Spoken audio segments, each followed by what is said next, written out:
All right, guys. Bang, bang. I've got Dave here. You ready? Pomp, I'm in Miami, in Florida, a free city and a free state. I'm very excited. Are you going to move here eventually? Well, we just moved my company down here. We moved locals here. I'm thinking about it. I sat down with my business managers, and I know you know a little something about dollars and cents, and they basically looked at me and were like, you're an idiot for living in Los Angeles. And I mean, in effect, we crunched the numbers. I could live for free. You know what I mean? Like no matter what I bought here, I would in essence be living for free. I'm a little, the humidity, my hair is a little lower here. I got to do like just the tighter cut like you, then I would be all right. That's the main thing.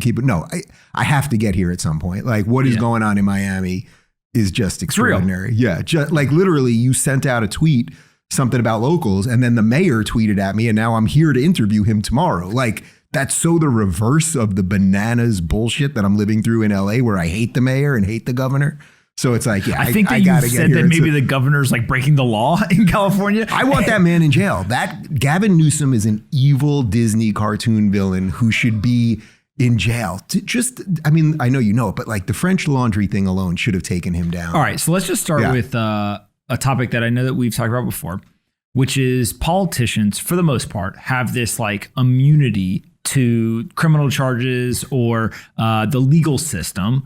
There is social pressure, which we saw some of that happen over the last year or so. But the actual like checks and balances of our democracy that are supposed to hold people accountable for doing things that are legal versus not legal, they just don't apply if you are in certain political offices. And so like, let's just start. Is that like just a perfect example of how the whole system's screwed up? Yeah, that's a great place to start because basically what you're saying is nothing works anymore. And we're kind of in the show must go on version of democracy at this point. Like everyone knows it's not working, but we got to keep pretending it's working because otherwise we'd really have to look in the mirror and be like, what are we right now? Is like, it a what democracy? Are we? Well, I would say we're basically a somewhat functioning democracy at some level at this point, but it's very tenuous right now. Like there are so many things that are upside down right now. Like it could basically turn like this. Like they could pack the courts. They could change the electoral college. These are not things that I'm making up. These are things that they're saying that the lefties basically are saying they want to do. And then it's like the game really is over on top of the fact of all the stuff that you're always talking about relative to finances and everything else. It's like, does anyone really trust that these things make sense, that your money is insured, that the banks aren't just going to collapse? Like it all feels kind of crazy right now. And what sucks is we don't have trusted voices. Like how many people, when you wake up in the morning and you're scrolling Twitter, like usually, and you follow people by choice, but usually I'm like, man, that guy's an idiot and this is a moron, and that's a sellout and this is a grifter. And it's like, it's really hard to find people that are basically trustworthy. I'm not saying they get everything right, but just like ballpark estimate of like where we're at, where we've been, where we're going. It's really, I'm trying to be that for some people. And I think I have been, but it doesn't mean I'm right all the time. But we've lost that trusted group. It's just almost completely gone. I think that there's three groups of people that are trusted in the sense of if they're good at what they do, there's a reason why they're trusted. One is macro hedge fund investors. All they think about all day long is risk. Yeah. And they think about complex systems. And then they wager money. If they're right, they make money. If they're wrong, they lose money. It's the ultimate skin in the game. And they can always get bailed out one way or another. So that's some of them, for sure. Some of them. But for those folks, there's this natural sense of you can't bullshit the actual asset going up or down. It's going to do it with or without you. And therefore, for the most part, your money being wagered, you have to think a certain way, right? You have to seek truth. There's basically some sense of reality there. Yeah, you can't just make up the whole thing, right? Yes. Yeah. The second group is what I will call the Silicon Valley outcast. Yeah. And so what I mean by that is not all Silicon Valley investors, not all Silicon Valley founders, because I actually think some of them are the worst offenders of a lot of this stuff. But the folks that are well respected in Silicon Valley, but definitely are a little kind of, they're kind of out there. Like, I don't know if I want to do deals with them. Let's take like a founders fund. Yeah. Hereticon was a conference that they were going to put on. Yes, I was at one of the meetings discussing what was going to happen there. So those people obviously aren't very worried about what other people think about them. Yeah. They're here to take a path that is not well worn. And so I think that like I like a lot of those guys. They're seeking of truth, right? You may agree with them, disagree with them, whatever, but like they're trying to head in a direction. So I think that's it. And then the third one is like what I'll call like pure independence. And one of the people that recently has gone from, and maybe it was I wasn't paying attention before, and now just I have been, or I don't know why. Glenn Greenwald feels like he came out of nowhere from I'm a journalist to like I've taken every weapon out and I am ready for battle every day. Yeah. And he's going after people and he's doing all this stuff. And I'm kind of reading, I'm like, the guy's not wrong. Well, I will pat myself on the back a little bit here, by saying he's kind of repeating a lot of the stuff that I was saying 4 years ago from a political perspective, because I was a lefty too. So Glenn, if you think of Glenn, he's like a traditional lefty. And I think, what does that mean? Well, he's a lefty in that if you look, so first off, I would say we shouldn't look at things left and right anymore. You should look at things as sort of top bottom, that you should look at them as, you're either for centralized power or decentralized power. Okay. So that would be the basic thing. But in a traditional sense, lefty, meaning you're a Democrat, you believe the government should and can do certain things, or you're more of a conservative or Republican and you basically believe the government's not supposed to do a lot, don't tread on me, low taxes, states' rights, things like that. So he definitely comes from more of like the centralized Democratic. Right. So he comes from that world. Okay. I come from that world too. Then I woke up very publicly over the last couple of years. That's kind of what put me on the map. And he was sort of staying in that spot. And then I think what happened, and this is where I think you woke up to him, was Trump. And what he realized was, and I think a lot of lefties realized this, is that Trump was not this evil, right-wing, crazy monster that they made him out to be. In many respects, he was doing a lot of the things that we all wanted. Let's get us out of wars. Let's not pay countries to do things that often work against our interests. Let's get rid of regulation. Let's try to get the economy going.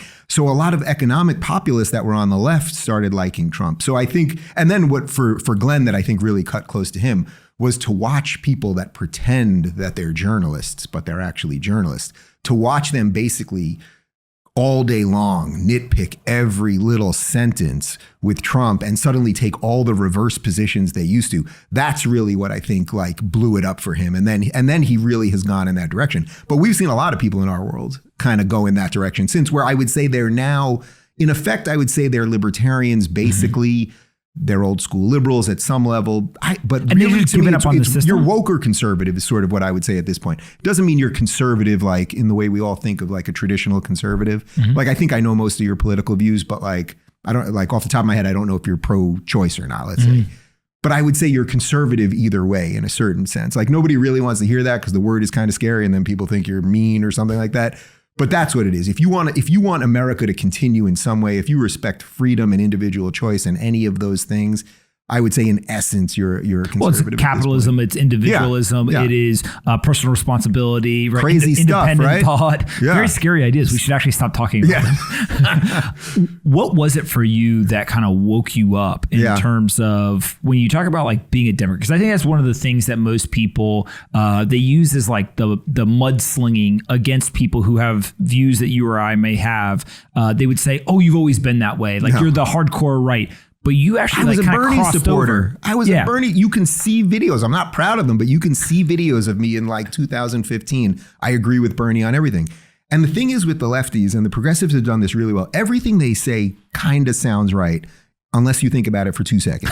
Like it all sounds right in that initial thing, like $15 minimum wage. Well, of course it sounds right. Like, yes, we want poor people or people on the lower end of the economic class to make more money. That sounds right, but then there's no economic theory behind that. You can't just artificially tell businesses that they have to pay people this much, blah, blah, blah.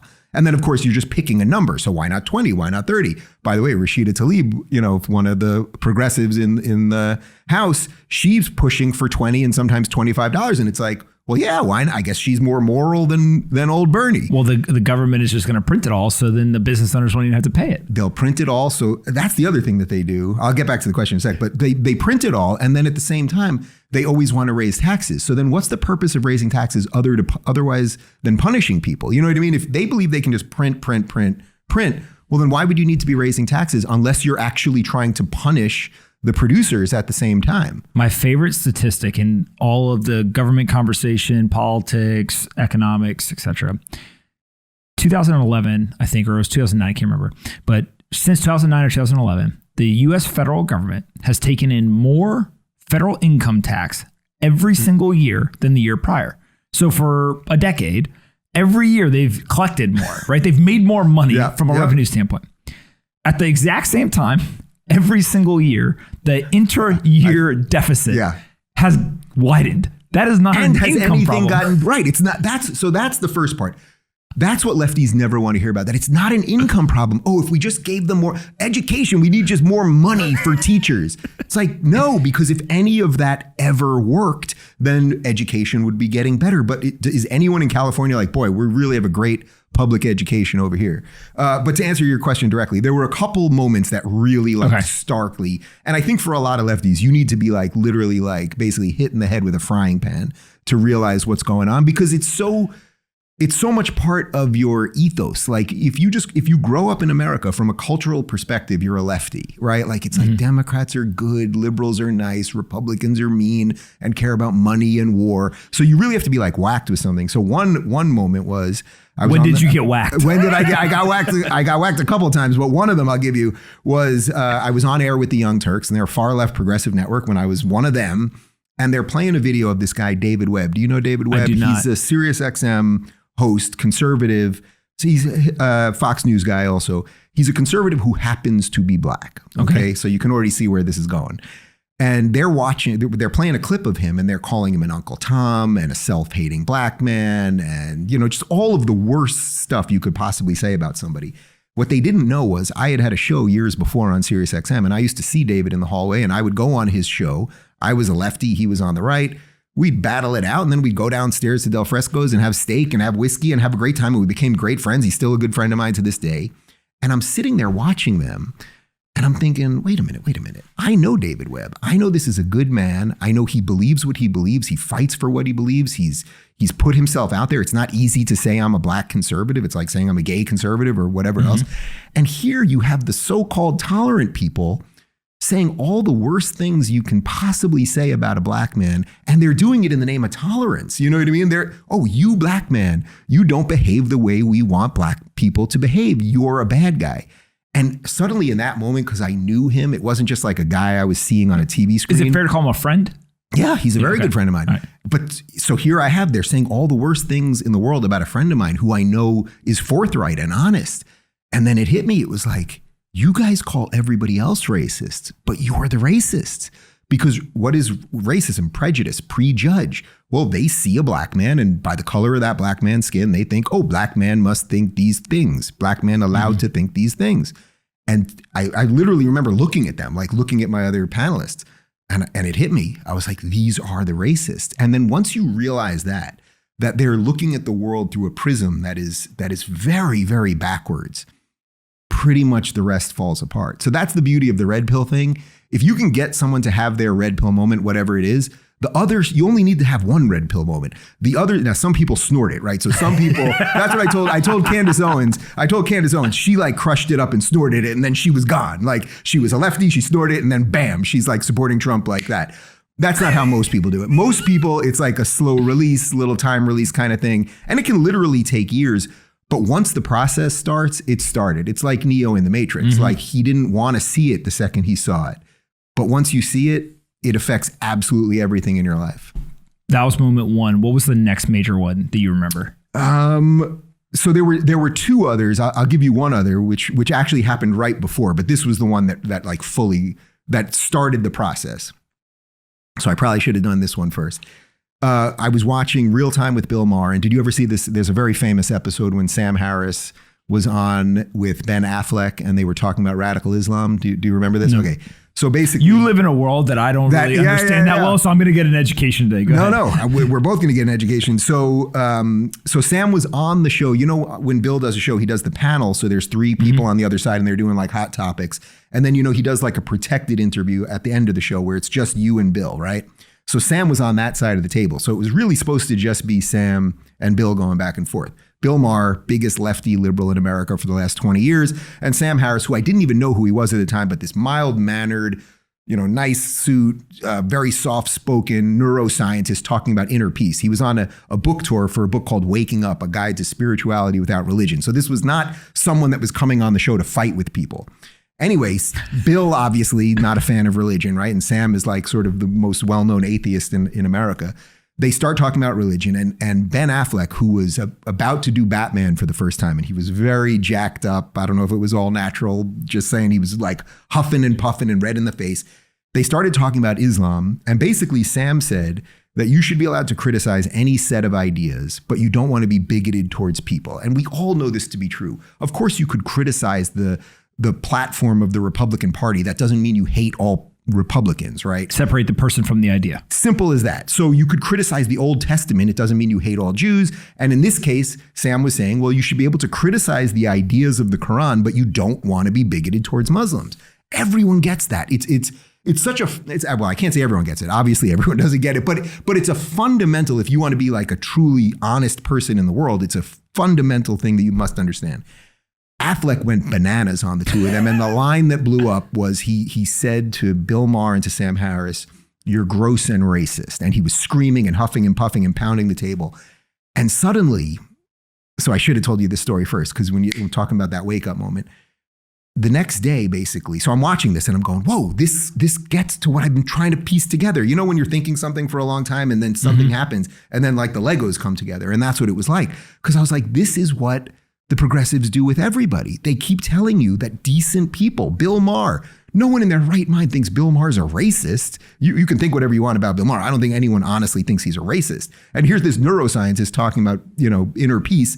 But suddenly Bill Maher, in effect, Affleck thinks he has the right to just call them racist think about what it would be like in a conversation if you just met somebody. Like, it would take a while before you told them that they were racist, right? But like within 2 minutes, he sits down with them, they're racist. And then what I watched happen over the next couple of days, suddenly everybody, HuffPo, Vox, all the lefty things, suddenly all these articles, Bill Maher's a racist. Ben Affleck called Bill Maher a racist. He's a racist. Sam Harris is a racist. And once I saw that, I realized how the framing was completely backwards. There's a set of people who are trying to talk about extremely difficult things. You could argue that that might be the most difficult because you're talking about religion, you're talking about Islam, terrorism, all these things. That might be the most hard thing to talk about. And there's a sliver of people trying to talk about it honestly. And what is your reward from the lefties? The reward is you're a racist. Now, I'll just say one other thing on that, which is that Bill Maher, who has been the standard bearer of the left for almost 30 years in America at this point, he was doing politically incorrect before that. People on the right like Bill Maher now. People on the left hate Bill Maher. Why? Because he defends free speech. He defends free speech. So people on the right basically are like, Bill Maher, you're a lefty. You don't really get it. We disagree with you on abortion. We disagree with you on taxes, blah, blah, blah. But you defend free speech. And that's so important to us that basically people on the right, if you say to the average conservative, what do you think about Bill Maher? They'll be like, he's okay. I disagree with him on some stuff, but he's okay. You ask the average like lefty foot soldier, MSNBC person, what they think about Bill Maher, he's a racist. And that fundamental disconnect is so intertwined with what's wrong with the left right now. Is there like a central viewpoint? Right, like I think it's some crazy way. And this is me coming from somebody who I understand very little about politics. I like to think but you get first principles, which is more important. Maybe that would be a kind thing to say to me, but politics is a game. You get the philosophy behind freedom, which I think is more important. And so to me, it's like there's the labels and like all this kind of stuff. And if you kind of strip all that away, it feels like, okay, you have two groups of people. They have different views about all these different topics. But naturally, it's like almost like a bell curve. Yeah. Like, is there some people in the middle who are just like, you know what? Like, I think I don't feel super strong about it, right? Like, it's not like I'm like an extremist in that end. By the way, if you show me some information and data, and I might change my mind a little bit and like move a little bit more, to the left or the right or whatever. But like that central piece, it almost feels like that's like either disappeared or just like, they're like, nope, I'm not participating. Like, I'm going to shut the hell up and I'm getting out of here. Yeah, well, that's partly what happened. That's partly a function of social media, because if you're in the center, let's say, well, then you're going to get hit from both sides. And that's nobody. So neither one of the extremes like the center because they're not on their side. Because it's like, well, at this point, I would say, as I defined things before, where you're sort of woke or conservative, I would say the center is if you think that the Constitution is decent, that the founding of America, I'm doing this all from an American perspective, let's say, If you think the founding of America was good, if you think individual rights are good, if you think rule of law is good, the Bill of Rights are good, that we have God-given rights, so the government didn't give us rights, it can protect them. And then whether we agree on marginal tax rates or the estate tax or the wealth tax or even abortion or any of those other things are irrelevant. So that's the fight right now. So I would say almost everybody, except the Antifa foot soldiers that are literally burning down cities, and then the journalists on MSNBC and CNN, and then sort of the big tech oligarchs that can figure out ways to pit us against each other. That's the woke thing. And and then there's like an academic version of it. Obviously, there's a lot of brainwashing at colleges. Most of us are the first thing. Most of us are just like, live and let live. This place is pretty good. It ain't perfect. We can acknowledge that. We can always make it better. But I don't want your stuff. I'm not entitled. Like, most people really understand that. Most people are rational actors. Rational self-interest. But I mean, most people are decent. I fundamentally believe that. But I don't believe that the machine is decent. And what the lefties seem to believe is if we could just give the machine enough power, if Bernie could just have enough power, or now Biden, if he could just take more from some people, if we could just fix all these things in the history that he never fixed. I mean, Biden's been in politics for 47 years. He never mentioned systemic racism before. Now it's his life's cause. It's like, come on. So you either believe that humans are imperfect creatures and that we can just deal with the mess and that you're going to figure out your life the best way you know how. And I'm just not entitled to your stuff. And if you make a lot of money more than me, maybe I can look at that as the star that I want to get to if that's important to me. Or you believe that a bunch of imperfect creatures can create a perfect system. And that's what these people are doing. I mean, this is Marxism. They basically want a whole bunch of flawed people. We're all flawed, to create a system that if you just behave within that system, if you just act as a cog in that system, you'll own nothing and you'll be happy. That's like the meme out there. But going back, those rules don't apply to them. No, it never applies to them. Of course. Yep. And I mean, look at the leader of Black Lives Matter who bought a house in Topanga Canyon in Los Angeles, which is 99.7% white. Now, I don't care about any of that stuff. She's the one that purports to, but she's bought something like $4 million worth of real estate in the last couple of years. It's like, this is the greatest grift going of all time. Have they sent any young Black people to colleges? Have they built any institutions? No, they're just here to tear everything down. That's the fundamental difference.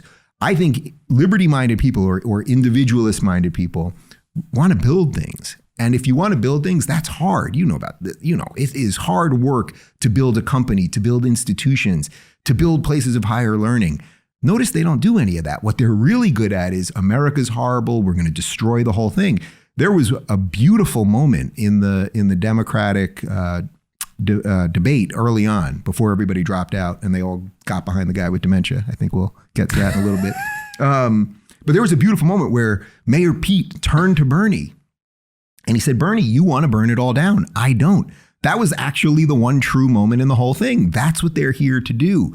We could all do that. We could all set fire to something, but to build something is way harder. When you think about kind of this whole thing, right? And it is economic, it is political, it is kind of cultural, philosophical. Yeah. Like there's all these different elements to it. Is there one point where you say, like, if we could fix this one element, the rest of the system would kind of self-correct? Is it the media? Is it the economist? Is it literally the politicians? Is it the education system? Or is it, no, this is a complex system and like there is no one place to kind of solve, if you will? That's probably right. That's probably it. It's a complex system in a country of 350 million people. That is an idea. Dennis Prager talks about this a lot, that the beauty of America is that it's this idea that people can come from all over the world with whatever their traditions are, their food, their family structures, all of those things. You can come here and America says, hey, go for it. We're not going to get in your way. Go for it. We're going to treat you all equally. That's the thing they're trying to undo right now. But I would say the system, because you got 350 million people with all sorts of different beliefs and backgrounds and all that. To me, the best system is one that just gets the freaking hell out of the way, which is exactly what was set up. I guess probably the most sensible answer to the question would be that it would be education. If young people were actually taught like good, decent principles that we probably were. You grew up in Jersey, right? North Carolina. In North Carolina. Yeah. Okay. Wait, I thought you were a Jersey guy. My entire family is from the tri-state area. Okay, but so my dad and mom ran away and right. grew up in North Carolina. All right. So I grew up in New York and most of my family lived in Jersey. Public schools. And there were good, decent public schools. It doesn't mean they did everything right, but you got like some sort of sense of like a robust education and all that. The schools have been so like, can you imagine sending your kids to a public school right now to be taught that boys have vaginas and girls have penises, and that if they're white, they're automatically racist, and that the history of the country didn't start in 1776, it started in 1619, and that the primacy of everything of the country was driven by racism and slavery. I mean, you're basically sending your kids to a brainwashing institution. So I guess fixing education would be number one. I think that's long gone. I think the ship has freaking sailed. The teachers' unions are so deeply corrupt. They have been infected by the woke virus. They're gone. I think maybe the other answer would be, if we had a decent media. Imagine there was just 10 people in the media, like mainstreamers. So I'm not talking about somebody that maybe woke up recently like Glenn Greenwald. I'm talking about if we could turn on a channel and reincarnate Walter Cronkite. And maybe he wasn't that great and we've just sort of canonized him now. But imagine if there was like a couple people in America that you really felt, boy, you're really getting some honest, true assessment of what's going on here. That would help a lot, because otherwise the fraying that we have right now is just going to keep going. But I just don't know. It's a good question, because it's like, is this thing just too big? Probably is. Like, it's too big to fail in some way, but now it's too big to succeed. The woke virus, as you described it, the wokeness, we've talked about in the past. I have example after example of a virtue signaling element of it, right? Where people basically are saying one thing when given the opportunity to do something with money or time or whatever, they don't follow through with what you would think like their other people's are. Money. Yeah. That is one way to put it. Yeah. Is this just a natural evolution of a society? Like, yeah. you kind of ascend to the global superpower. You won, right? Like you're the top. Everyone gets fat and happy, complacent. Yep. And then rather than stay on guard and be worried about what comes next, you basically just turn inward, and all the fat, rich people all start screaming at each other about, give me your food, give me your plate. Almost imagine like ancient Rome, right? Full like the fat guys laying around, like just trying to like yell and scream at each other, right. And then eventually like Rome falls. Yeah, I absolutely think that's right. The analogy I was always giving related to Trump was that Trump was the guy guarding the gate at the castle, and all of the elites, instead of being like, maybe we should help that guy, they were actually mocking him and trying to take him out. They were basically like trying to cut his Achilles heel, while the barbarians were at the gate. And in this case, the barbarians, I mean the wokesters, the people that have decided that this thing that we are a part of is not good. Notice nobody leaves, right? Nobody leaves America. Everyone's still, if we fully opened up our borders the way they would like, we would be overrun overnight. Anyone can leave America. No one's going. The craziest, most bananas, Carl Reiner, just pick any of these lefty Hollywood people. They never leave. Why? Because it's pretty freaking spectacular here. And they would never make the money they make or live the life they make. And it's geographically great. And they know it's good. They're making money off very confused people. So I think basically you had all of the elites just mocking the guy who was guarding the gate. And yes, it's that we got fat on freedom. It's been so good here for so long. The levels of freedom and wealth that we've done for everybody is so extraordinary, and is the jealousy the world over that we turned. Yeah, you're right. We turned it on ourselves. We were suddenly like, oh, is any of this good? And then, you couple that with really bad education, as we've talked about before, and everything else. And then it's like, now the system is just like, it's just kind of hanging on. And, to me, it's like we had a real chance. It's very odd for me. I did not support Trump until September of 2019. No, 2020 was the election. So 2020. And now it's like, so you were anti, just because I don't know this. So I was anti-Trump. I voted for Gary Johnson in 2016. Okay. The libertarian Gary Johnson. Yep. He was not a great candidate. That's by the any. Aleppo. He didn't know what Aleppo was, and just like he wanted the baker to bake the gay cake, which made no sense from a libertarian perspective. He was also just. I've hung out with the guy actually, and he's been on my show. He's a nice guy. Like I'd like to smoke weed with him and go skiing. That's what he really wants to do. But instead, he pretends he's a politician. So I voted for him. And then I had 3 years of really like the red pilling process. And really at the end of it, it was like, well, then I might have to like kind of suck it up and be like, yeah, that guy who talks funny, who's a bit of a dick and a troll. And yeah, maybe he is the only thing that the system could choke out. That's what I kind of came to on Trump. It was like, it wasn't that he was this great statesman that we all would have wanted, right? Like I would much prefer that we have a true statesman, like get me JFK again, but that doesn't exist. A broken system can only give you broken people in a way. And Trump was just like, I'll do it. I don't want to do it, but I'll do it. But if you want to watch something interesting on YouTube, go and watch Trump interviews in the 80s with Oprah when she's begging him to run for president and he's on Donahue. He's saying the exact same things. Now, there's a Netflix special. Oh, is there? There's a Netflix. I think it's called the American Dream, and he's 33 years old or 32 years old, and he's in his office, and a reporter basically is like, are you going to run for president one day? If you listen to it and you didn't see him, you would have thought he was 75 years old saying the same thing. I mean, it's almost to a T. Yeah, exactly the same stuff. He was saying the same stuff. He's not as orange. He's not as gruff. His the way he speaks is a little bit different. Now it's a little. It blew my mind, by the way. It was shocking because I was like, oh my god, like this.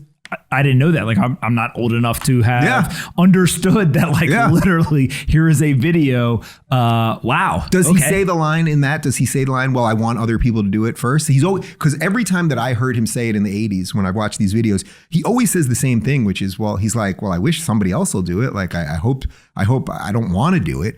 And that to me is what you'd want out of a president. You'd want somebody that would be like, I really don't want to rule the world, but if everything else is so messed up, then maybe it takes like this crooked New York City, builder. I mean, to be a builder in New York City, like you're going to have to do some shady stuff, but maybe that was the only chance. So put Trump aside for a second. And I want to come back to the presidential futures that we have. But my favorite episode I've ever had on the podcast is somebody DM'd me on Twitter and he said, hey man, I'm a regular dude. You don't know me? No reason why you ever will know me. I like to come on your podcast and talk about why I like Bitcoin. I probably got that message 100 times over the years. Never even responded to any of them. For some reason, just something in me just said, respond. Responded, I said, great. Why don't you come on the podcast tomorrow or 2 days from now? We did a remote interview. And afterwards, he tells me that he literally was so nervous that he got his wife to take their kids and their dog and like get the hell out of the house. And he like put this whole thing set up and he had lamps and like he was into it, right? Yeah. And it's my favorite interview because he said one sentence to me that is like seared in my brain. He said, look, man, he did a tile and flooring in Canada. I don't want to rule the world. I just want to create a better life for my family. That's it. And I just always think like that is majority of the population. Yeah. There are psychos who want to rule the world, but majority of people do not give a shit about other people or other things or whatever. They're just saying, if I can create a better life for my family, be happy and spend time with people I love, great life. That's it. That's how you find purpose and meaning and everything else, right? Like, think about it right now. I don't know. I met them on the street, but like, I don't know what my neighbor thinks about anything, basically. He could be a communist. Do you think they know what you think? They probably know what I think, which I can always tell when they know, because then before COVID, people used to cross the street. Now I know why they cross the street. But usually when people see me, we were just at West Elm before we walked in here. A guy came right up to me. Like, it's funny because on Twitter, people are horrible because anonymity and all that. People in real life, super nice. No one has ever come up to me and said anything negative. I'll get some mean looks, but no one has ever. And I hope, knock on wood, that continues. But don't worry, I got a couple of brothers when you walk out. We can change that. He's got this studio on the street over here. But in essence, I don't know what my neighbor does, what they believe in, any of that stuff, and I don't care as long as the toxic goo of whatever they're doing doesn't leak into my property, as long as they're not doing anything to affect my life. That's the beauty of America. Yeah, do whatever you want as long as you don't hurt anybody. Yeah, I mean, that in essence, that's the most libertarian approach to everything, or like, some way it's a very like ANCAP approach, that there's just no interference in anything. I'm not fully there on all that. I think we need some basic guardrails, like it's just, you need some reality. But that's it. So when you ask about that center thing and like what most we are, but good people are afraid to say that. Think how many people you probably know in your own life who are just afraid to say that. Because the woke have tricked them into thinking if you don't say you're woke or post a black picture on Instagram or virtue signal that you were at some rally, even though you don't know why they're there. I love those videos where they send interviewers in and they're like, who died and why are you here? And they're like, what? Like all of that nonsense. But yes, most people are live and let live. I firmly, firmly believe that. When I have dinner in private with people, I always like to ask one of two questions. One we're not going to talk about because we don't have time, but the second one I want to talk to you about. First question I always ask is, what's the one thing you believe that you would feel is politically incorrect to say in public? And you get a whole plethora of answers, from climate change stuff to political stuff to literally, sexual preference. Sure. I mean, all kinds of crazy stuff, right? So like, that's just a great thing because you really understand who somebody is and how they think, whatever. The second question I like to ask, because it's just pure friggin' entertainment, and my wife always just rolls her eyes, I say, who's the craziest, most unassuming future president that you could see? Like, who's the person that you think could be president that other people would be like, that's nuts? And I've always said two people, and then I want to hear your answer. Yeah. The first is The Rock. Yeah. I genuinely believe The Rock is going to be the president of the United States. He's charismatic. He's intelligent. He's funny. There's a bunch of studies that show the most physically kind of dominant person, if you put him up on stage, like people just vote like, oh, that's supposed to be the leader. And I used to joke that, Trump's like a big guy, 6'4" or whatever, huge, right? Yeah. Sitting next to Dwayne Johnson and he said something stupid, Dwayne Johnson would be like, shut your candy ass up. Right? Exactly. Everyone would laugh. And you could just very quickly see like he could navigate his way to become the president in popularity contest. The second person, which now people are like, all right, this guy's crazy. Kim Kardashian. Super recognizable. Many people think she's attractive. She has a very, very high degree of expertise in transitioning from, let's call it a sex tape stage to reality star to now criminal justice reform and lawyer to maybe governor to president. Like you could see a path where somebody is actually very intelligent. If you listen to like the David Letterman interview she does on Netflix, you listen and you're like, that's not what the media has portrayed her as. Like, she's actually very, very intelligent. And then you add in all these other things around fame and popularity and culture, et cetera. And you start to realize, like, is this just going to be a popularity contest? Yeah. Like, is it literally just going to come down to, like, who runs the high school, like, student body president campaign and hands out lollipops?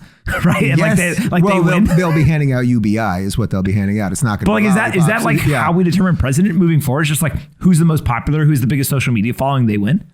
Probably yes, right? Like that's probable, but that's the best argument for limited government that there possibly is. That whatever happens, so whether it's The Rock or Kim Kardashian or the ghost of Gary Coleman, whatever it is like whatever it is, that it won't affect you that much. So that's a good question. I mean, look, like who's the person that is the most out of left field, but you still believe they could become president? Well, this isn't out of left field at all, but I honestly believe that Candace Owens could become president. Really? Yeah. Yeah. Okay, explain. Because I think that will surprise a lot of people. Well, first off, she's been, she was a lefty. She then, she went all the way from left to Trump supporter. As I said, she snorted that thing and then bam, she was off. The red pill of all red pills. The red pill of all. Yeah. And she's absolutely clear about her opinions. She's completely fearless. She has fought the machine. She never lets the machine beat her. She fights and fights and fights. It's extraordinary. I also know her very well. This is a great human being. Like, she really is a great human being. Her tactics are a little different than mine. You know what I mean? We always talk about that. Like, sometimes, or I don't even do it as much anymore, but I used to try to win more with Candy than always be on the attack. I'm on the attack more now than I used to be, because I think there's just not a lot of ways to get these people related to decency and logic and all that kind of stuff. I think she's just prepared but I guess that's not out of left field. You want out of left field. Like somebody who's not involved in politics. Maybe like a Matthew McConaughey. You I know, can see like that. he's kind of waking up now. He did a couple shows with Jordan Peterson. He understands like purpose. He's really into purpose and Hums a little bit, pounds his chest. Yeah, and there's- everyone's like, all right, I seen the movie. right. And he whispers, and and he went to whatever he did in Interstellar. I just watched that again the other day. Like something like but again, that's just the celebrity thing. Yeah, but there's substance there. Oh yeah, no, there's Right? absolutely Yeah. substance there, but it's unfortunate because if you go back, I mean, literally, if you saw, this is like the nerdiest thing I could possibly tell you, but if you looked at the like books and literature that I have in my bathroom, like when I'm reading on the toilet, I have like tons of like founding documents from the United States and what Jefferson was writing to Adams and all these things. You read these things, like literally spend 2 minutes glancing through one of these things. You will think, my God, these people were so much better than us. They were so, for as much as I like Trump, as I said, he was just necessary at that time. He has nothing on these guys. Like their understanding about what the world was, what freedom was, what believing in things outside of yourself, bigger than you, allowing people to do what they want next door to you. Like, so it's like, we need those people back. But our system and Twitter and algorithms and gotcha and a dishonest media, none of that adds up to a good, decent, learned man becoming president of the United States. I always think about, and it's a sad thought, but I talk to friends about it all the time. I do not have any of my smartest friends who want to go to be a teacher or a politician. Not one of my smartest friends even remotely has considered it. Yeah, that tells you all you need to know. And I'm like, man, what are you guys going to do? Technology or Wall Street? Well, that's kind of beautiful, actually. So let's take the good version of this. The good version of it is that the good people that you know, like the most thoughtful, interesting, probably creative, they're going to do stuff, right? Like instead of teaching about it, and I'm not fully saying this, but the old adage is those who can't do teach. So the people that you're talking about, they're going to go build these things. That's what's so cool about Miami right now. It's like literally I got off the plane, I could like feel it. It felt real to me. I was like, whoa, there's something going on here. It's happening here. That's exciting and awesome. And it also breeds more of it. You know what I mean? There's a little bravery there. And then you see all of this new stuff happening. And then other people are like, wait, there's something new there. I want to go find. It feels like the new land. Bingo. It's the Wild West. That's what I say. It's like they're actually finding what you guys are doing here. And what I now think we're doing by bringing locals here is we are now finding the undiscovered country, and let's build it together. It's awesome. And by together, I mean we're going to build it individually and then see how that thing kind of gets bundled. But so that's the good version of it, that those people probably did great things. The bad version is, yes, then you will only get these broken, corrupt, bankrupt, morally or financially. So they're doing it for money. How many politicians go in with very average lifestyles and go out with mega millions? Way too many of them. We just won't get, look, I've had a ton of people beg me to run for governor of California because I've been so outspoken about the recall. That's a maybe. That looks like a maybe. I wouldn't say zero, but the state is so freaking corrupt that the idea that you could do anything is... How would you do it? How would I do it? I thought about that. All right, so I've asked Mark Cuban before, if he ever ran for president, how would he do it? Yeah. And he had a fascinating answer. And to his credit, it was a thoughtful answer, given that he probably hadn't spent that much time thinking about it. But like, if you sat down right now and you said, okay, I have to run for governor, like, how do you win? Well, I've thought about enough, which would be that I would take $0 other than fundraising for whatever the absolute minimum would be to be on all the ballots. So I just want to be on all the ballots. I would do no mainstream press, period. I will not go on MSNBC. I will not go on CNN. I can't say I wouldn't go on Fox, actually, because they've actually been very good to me. They let me go on and say whatever I want, even when it's counter to the, say, conservative or Republican narrative. But I would not play with those children that have just completely wrecked media. I have a show. I have a voice. I would talk to YouTubers. I would go on podcasts and I would say, here's what I want to do to fix California. We're going to lower taxes for everybody, 25% tomorrow. We're cutting the budget by 40% tomorrow. Sorry. Like, these things don't work. You know what's happening in California right now? Because we have the recall. So Newsom, who is an evil Disney cartoon character villain, this is a horrible human being. He's suddenly getting rid of the homeless people. They're suddenly disappearing. I don't know what he's doing to them, but where I live under the underpass has been a freaking massive, like you almost have to like actually, it's like a city. You have to admire the ingenuity of these people. I'm like, you guys are building like 3-level tents. Like, this is impressive, but it's been there for like a year. last week suddenly gone. And I'm noticing now around parts of LA, it's starting to disappear because he knows he has about a 3-month window before the recall election to fully clean the place up so everyone forgets. So he's just truly evil. But I would say the reason I don't want to do it is because of what you just laid out. I want to build awesome things. I love talking about the ideas that we're talking about here. I love the fact that I'm in the tech world now, which I never expected this. And now I spend probably more than half my day doing locals related things and talking to people about all the solutions, whether they're technological or philosophical or legal or whatever it might be. And I love that. So I feel like I'm a productive member of society. Why would I be governor? Like they're going to call me at 3 a.m. and be like, Governor Rubin, there was a earthquake in Santa Barbara. And it's like, all right, call me in the morning. Like, what do you want me to do? So you'd be a horrible governor. No, I'd be a horrible governor. Well, I'd be like, somebody should do something about that. But that also is part of it. If you're really a thriving person in this world, right? Like I consider myself a thriving person, not a perfect person, but I consider myself a thriving person. Why would you want to be in government? Why would I want to be in the thing that's there to control people? Which, by the way, that's why you get horrible people in government. They can't really. So Andrew Yang, I think, is a really interesting one because he's sort of loved in our circles. And I always think it's really bizarre. It's like, why aren't you doing more then? Why aren't you building great tech and great things? Why do you keep wanting to go into government? It doesn't really make sense to me. Like, you failed the presidential bid, then you went to Georgia because you wanted to help the Democrats win, which I guess did happen, or it did happen. Now you're running for mayor. It doesn't look like that's going to happen. I guess after this, he's going to run again. It's like, you seem like all the tech people seem to like you, or I don't really like him either. I can sort of read your. I just think I think it's all hype. I think it's all hype. Go ahead. I have a story. He also threw me under the bus in the New York Times. Okay, so you don't like him? Well, because the questioner said, why do you go on these right-wing shows like the Dave Rubin show, which isn't even a show, that's not the name of my show, where the quote was, where he regularly hosts white supremacists. And not only did Yang not push back on that, but he basically was like, well, if the lefties would be nicer, I wouldn't have to do shows like that. And I was like, what's your policy on cursing? You do. No, I was basically like, fuck you, man. Like that's such why people think you're just a cardboard nothing. Yep. Because like you I can't say he begged me to do my show. He wanted to do my show. I was thrilled to have him. I treated him with the same respect I treat everybody else.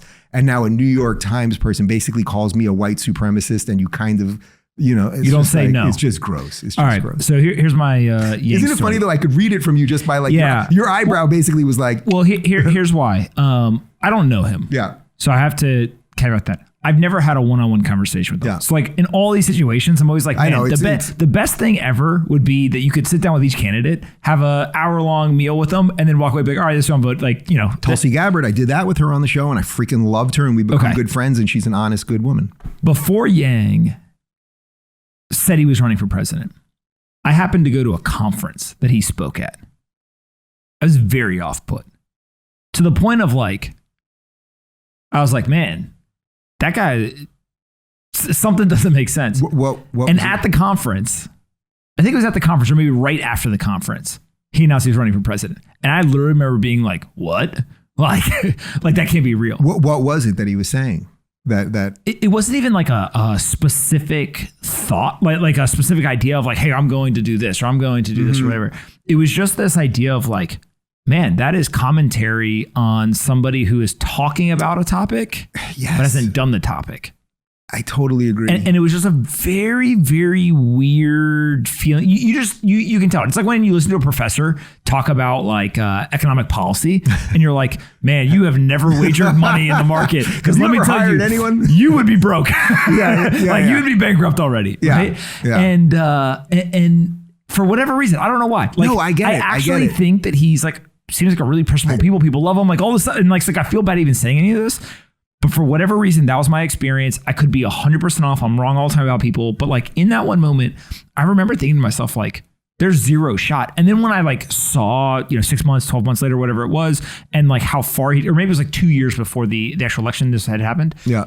I remember being like, whoa, he got really far.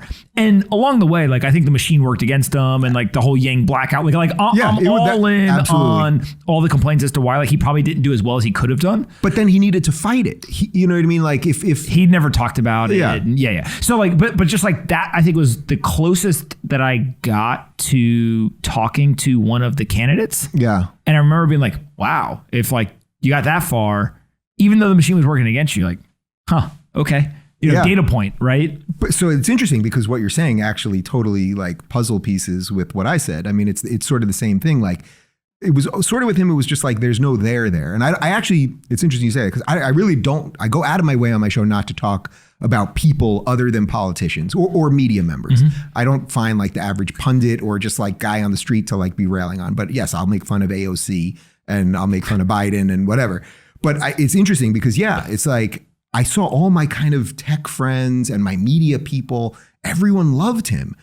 And I was like, I'm always careful with this though, because see it because it was their way of just saying, I'm not voting for Trump. That's what it was. It was basically all the decent remaining liberals, like the non-woke liberals, who all knew that Trump wasn't as bad. And freaking a lot of them voted for Trump privately. A lot of them. I'm talking public people, like a lot of them did.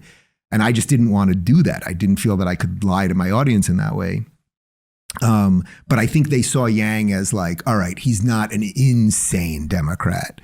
Like, so I'll just pretend I'm doing that. And then when Yang went out, then they all just sort of backed Biden and whatever. What's up, guys? Bang, bang. I hope you're enjoying this conversation. But before we go any further, I want to quickly tell you about today's sponsor, BlockFi. BlockFi's got 4 different financial products for crypto investors. You can deposit crypto and earn up to 8.6% APY in an interest-bearing account. You can deposit crypto and take out a US dollar loan against your crypto collateral. You can use their cryptocurrency exchange and have no trading fees, or you can get a new Bitcoin Rewards credit card. It's a normal credit card that when you swipe, you get Bitcoin back rather than cash back or airline miles. I'm an investor in the business and a very happy user. I think you will be too when you go to blockfi.com/pomp. Again, blockfi.com/pomp. Go check it out and let me know what you think. All right, let's get back into this conversation. I hope you enjoy it. Let's talk about the media, which you have no opinions about. It feels like I'm going to tell you the framework that I've used in the past. I usually talk about the financial media. That's where I spend most of my time. But I'm interested if this is how the political media works as well. So you're good on those shows, by the way. I've seen you on a bunch of those shows. And you know why? I grew up with 4 brothers and we just talk shit to each other all the time. That's it. That really is it. I can see it when you have like a good line ready to drop and you know you have a good line. And it's like, okay, so you're going to bring 3 or 4 people, or you're going to like throw out a topic, we're all going to argue. Okay, that's basically what I did my entire life growing up. And my brothers, by the way, they're like watching, they're like, oh my God, I've heard that one before. Like this is a complete joke that this is like literally on television and people are going to watch this. But the framework that I use is, so there's journalists, people who do real journalism, unequivocally. You put them in that category. They write unbiasedly as best as a human can do. They talk to sources. They actively pursue the truth, and they're doing journalism. You can say that maybe they're not perfect or whatever, but like they're doing journalism. They're journalists, and that's what they're trying to do. Not many of those. Not many of them, but that's what that's the bucket you put them in. Then there is, on the other extreme, I call market participants. So in finance, these are people who are investors, who are founders, or whoever. They are actively participating in the market, and they everything from blogs to podcasts to like these other things. They're very clearly not journalists. And they say, look, the reason why I'm talking about this is because I spend all day doing this. I put my time and effort, or I put capital at risk, and I win or lose, and there's skin in the game for what I'm doing. And then there's the middle group. And the middle group I call the bloggers masquerading as journalists. They are highly biased. They don't even hide it. Like if you go to some of these websites, it's opinion pieces that are literally written as articles. Like where is the opinion component of this? Try the New York Times. And so this is what I want to. This is what I want to hear. And then the other piece that's fascinating to me about this is when you look at the content itself. So there's the process of which the content gets written. So if I just sit down every morning and I just write my personal opinion about stuff and my analysis, I'm not a journalist, right? Like I am a talking head. I'm an opinion writer. By the way, that's fine. But the problem with that is if you're wrong over and over and over and over again, there's no punishment because you don't get fired and you didn't lose any money. Yeah. So like you basically just can keep bullshitting over and over and over again. But the content is literally just a regurgitation of the state talking points. Mm-hmm. It is like, I mean, if you go back and you read like throughout the entire pandemic, it was like, we should give everyone money. All of the Wall Street firms are bad people. We shouldn't help them, but we should help all the poor people. And the debt won't matter. There will be no inflation. And like, just go, help the people. I can't believe you're not helping the people. And now it's like, well, time out. Everyone who has any money and any intelligence was like, you can't print trillions of dollars and not get inflation. And now they're like, oh, it's transitory. Or even worse, they just gaslight. And they're like, we knew it was going to be transitory. And you're like, what planet are we living on? But by the way, they do that with everything. So I love the fact that you're talking about it from the financial world, which is not totally my world. But the thing that you see is the same thing that I see coming from more the political world. And it's the same thing that I think people see from the, say, scientific world or from any discipline. So like, it's like Fauci is now kind of like, oh, we always sort of were saying that maybe it was a lab leak. I'm not telling you it's a lab leak. I'm saying that we should at least be allowed to talk about it. And suddenly, you know, it's like Jon Stewart now mentioned it on Colbert the other night. So now all the good liberals who were trying to get everybody banned from Twitter, who when Trump said this a year ago, you know, he's a racist and he's trying to get Chinese people killed or whatever. It's like, well, now the liberal leader said it. So now they're all allowed to say it. So Jon Stewart said it on the show as like on Colbert. He basically was like, yeah, it could be a lab leak.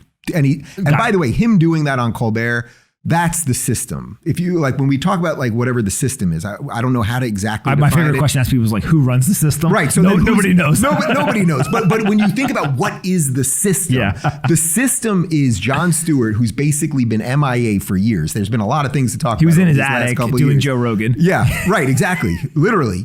But the system having trotting out Jon Stewart, the sort of good guy, media, liberal, you know, more young people get their news from the Daily Show than anywhere else, which was just a meme of nonsense. But like the media loves this guy. Him going on Colbert to say the lab leak hypothesis is possible, it's at least worthy of being talked about. That's the system. A year before, somebody got banned from Twitter. Zero Hedge got banned from Twitter. Zero Hedge got banned from Twitter. Trump literally said it, and they called him a racist and said he was insane. Yep.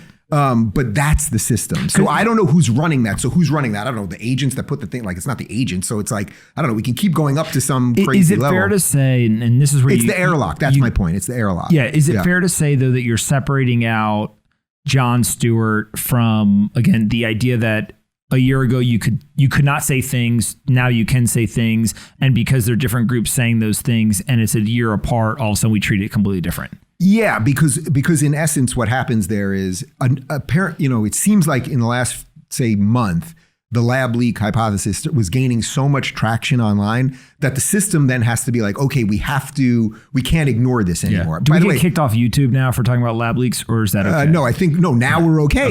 Not only now we're okay, but Facebook will now allow you to do it. They were kicking. A year ago, there was no, I literally would tell guests like, time out, we can't talk about this stuff. You know, on my show, this is a slight sidebar, but on my show for the first time ever, we had to edit for content. I've interviewed, I don't know, thousands of people, never once edited for content. Well, one time because I guess come in so drunk and stoned that we had to get rid of about half the interview because I thought it was just going to ruin their career. But a few weeks ago, I had David Horowitz on. He was the original sort of why I left the left guy. That's sort of what I'm thought of as now. This is a guy. He's 83 years old. Oh, his son is Ben Horowitz. Oh, okay. So, all right, yeah. The audience will know Ben Horowitz. The audience will get Ben Horowitz. But his dad was the why I left the left guy. Was a communist as a kid. Anyway, when Reagan was being reelected. And his parents were Marxists. When Reagan was being reelected, he was a lefty, but decided that he wanted to support Reagan. And then basically his whole life since then has been the left trying to destroy him. He's a really, really fascinating guy. Anyway, Ben Horowitz, by the way, is absolutely fascinating because he sits at the intersection of so many different religion, race, technology, industry. Now his dad, politics, fascinating. Every time I learn more about him, he's just like I've actually only talked to him once. He's obviously a fascinating guy. But his dad, in essence, on my show a few weeks ago, said his own personal opinion about the results of the election. And I let people say what they want on my show. And we blurred it, or we bleeped it, and we put the full thing on locals, but I knew my YouTube channel could have been taken out just like that. Really? So that's, we can get into tech and censorship and all that. But in essence, what I think happened with Jon Stewart was the thing was bubbling up so much online. And by the way, this is exactly what's going to happen with Biden and dementia, because now everyone's talking about it except mainstream media, and they can't hide it much longer. So then what happens is the system has to basically be like, all right, we have to normalize this now. We can't hide it anymore. Too many people know.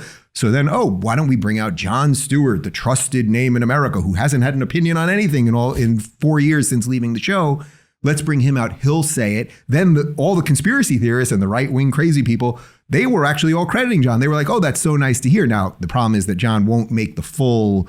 get there, you got to leave the Democratic Party. You know the joke now, right? What? Conspiracy theorists are just people who are early. Yeah, exactly. Take all of the people that are like the actual hardcore conspiracy, not the people who are on Twitter saying stupid stuff, whatever, right? Like I'm talking about like people who legitimately you would put in the category of conspiracy theorist. I'll go out on a limb and I will say, although most of us wish it wasn't true, they're more right than we originally gave them all credit for, which is scary. Because it goes to everything we're talking about here, that the media cannot be trusted anymore, that the institutions can't be trusted, that big tech is manipulating us in ways we cannot imagine. It's not just the ways you and I are fairly versed in tech. It's not just the ways that they can manipulate us through searches and deboosting and shadow banning. I'm worried about the things we can't even think of that they can do to us. You know what I mean? The way that if you have one political opinion, the way that they could just force feed you other videos to just change your opinion on anything. Like we're basically all in this mass dystopian experiment right now. But long story short, I think they basically trotted Jon Stewart out there because it was like, we can't hide this anymore. Let's legitimize it now, because now there must be something to it. And this is exactly what's going to happen with Biden. Did you see when all this was happening, there was a pseudonymous report on COVID that got put out? Did you see this? So I'm not sure. I'm not going to remember all the details, so already I'm wrong, right? But conspiracy theorist. Basically, a group of people, I don't think it was one person, but I don't think it was necessarily 100 people, right? But a group of people got together. They did not put their names on it. It was a pseudonymous thing. And it wasn't a Google document, but it was like some sort of collaborative software that they used. And they basically wrote a report.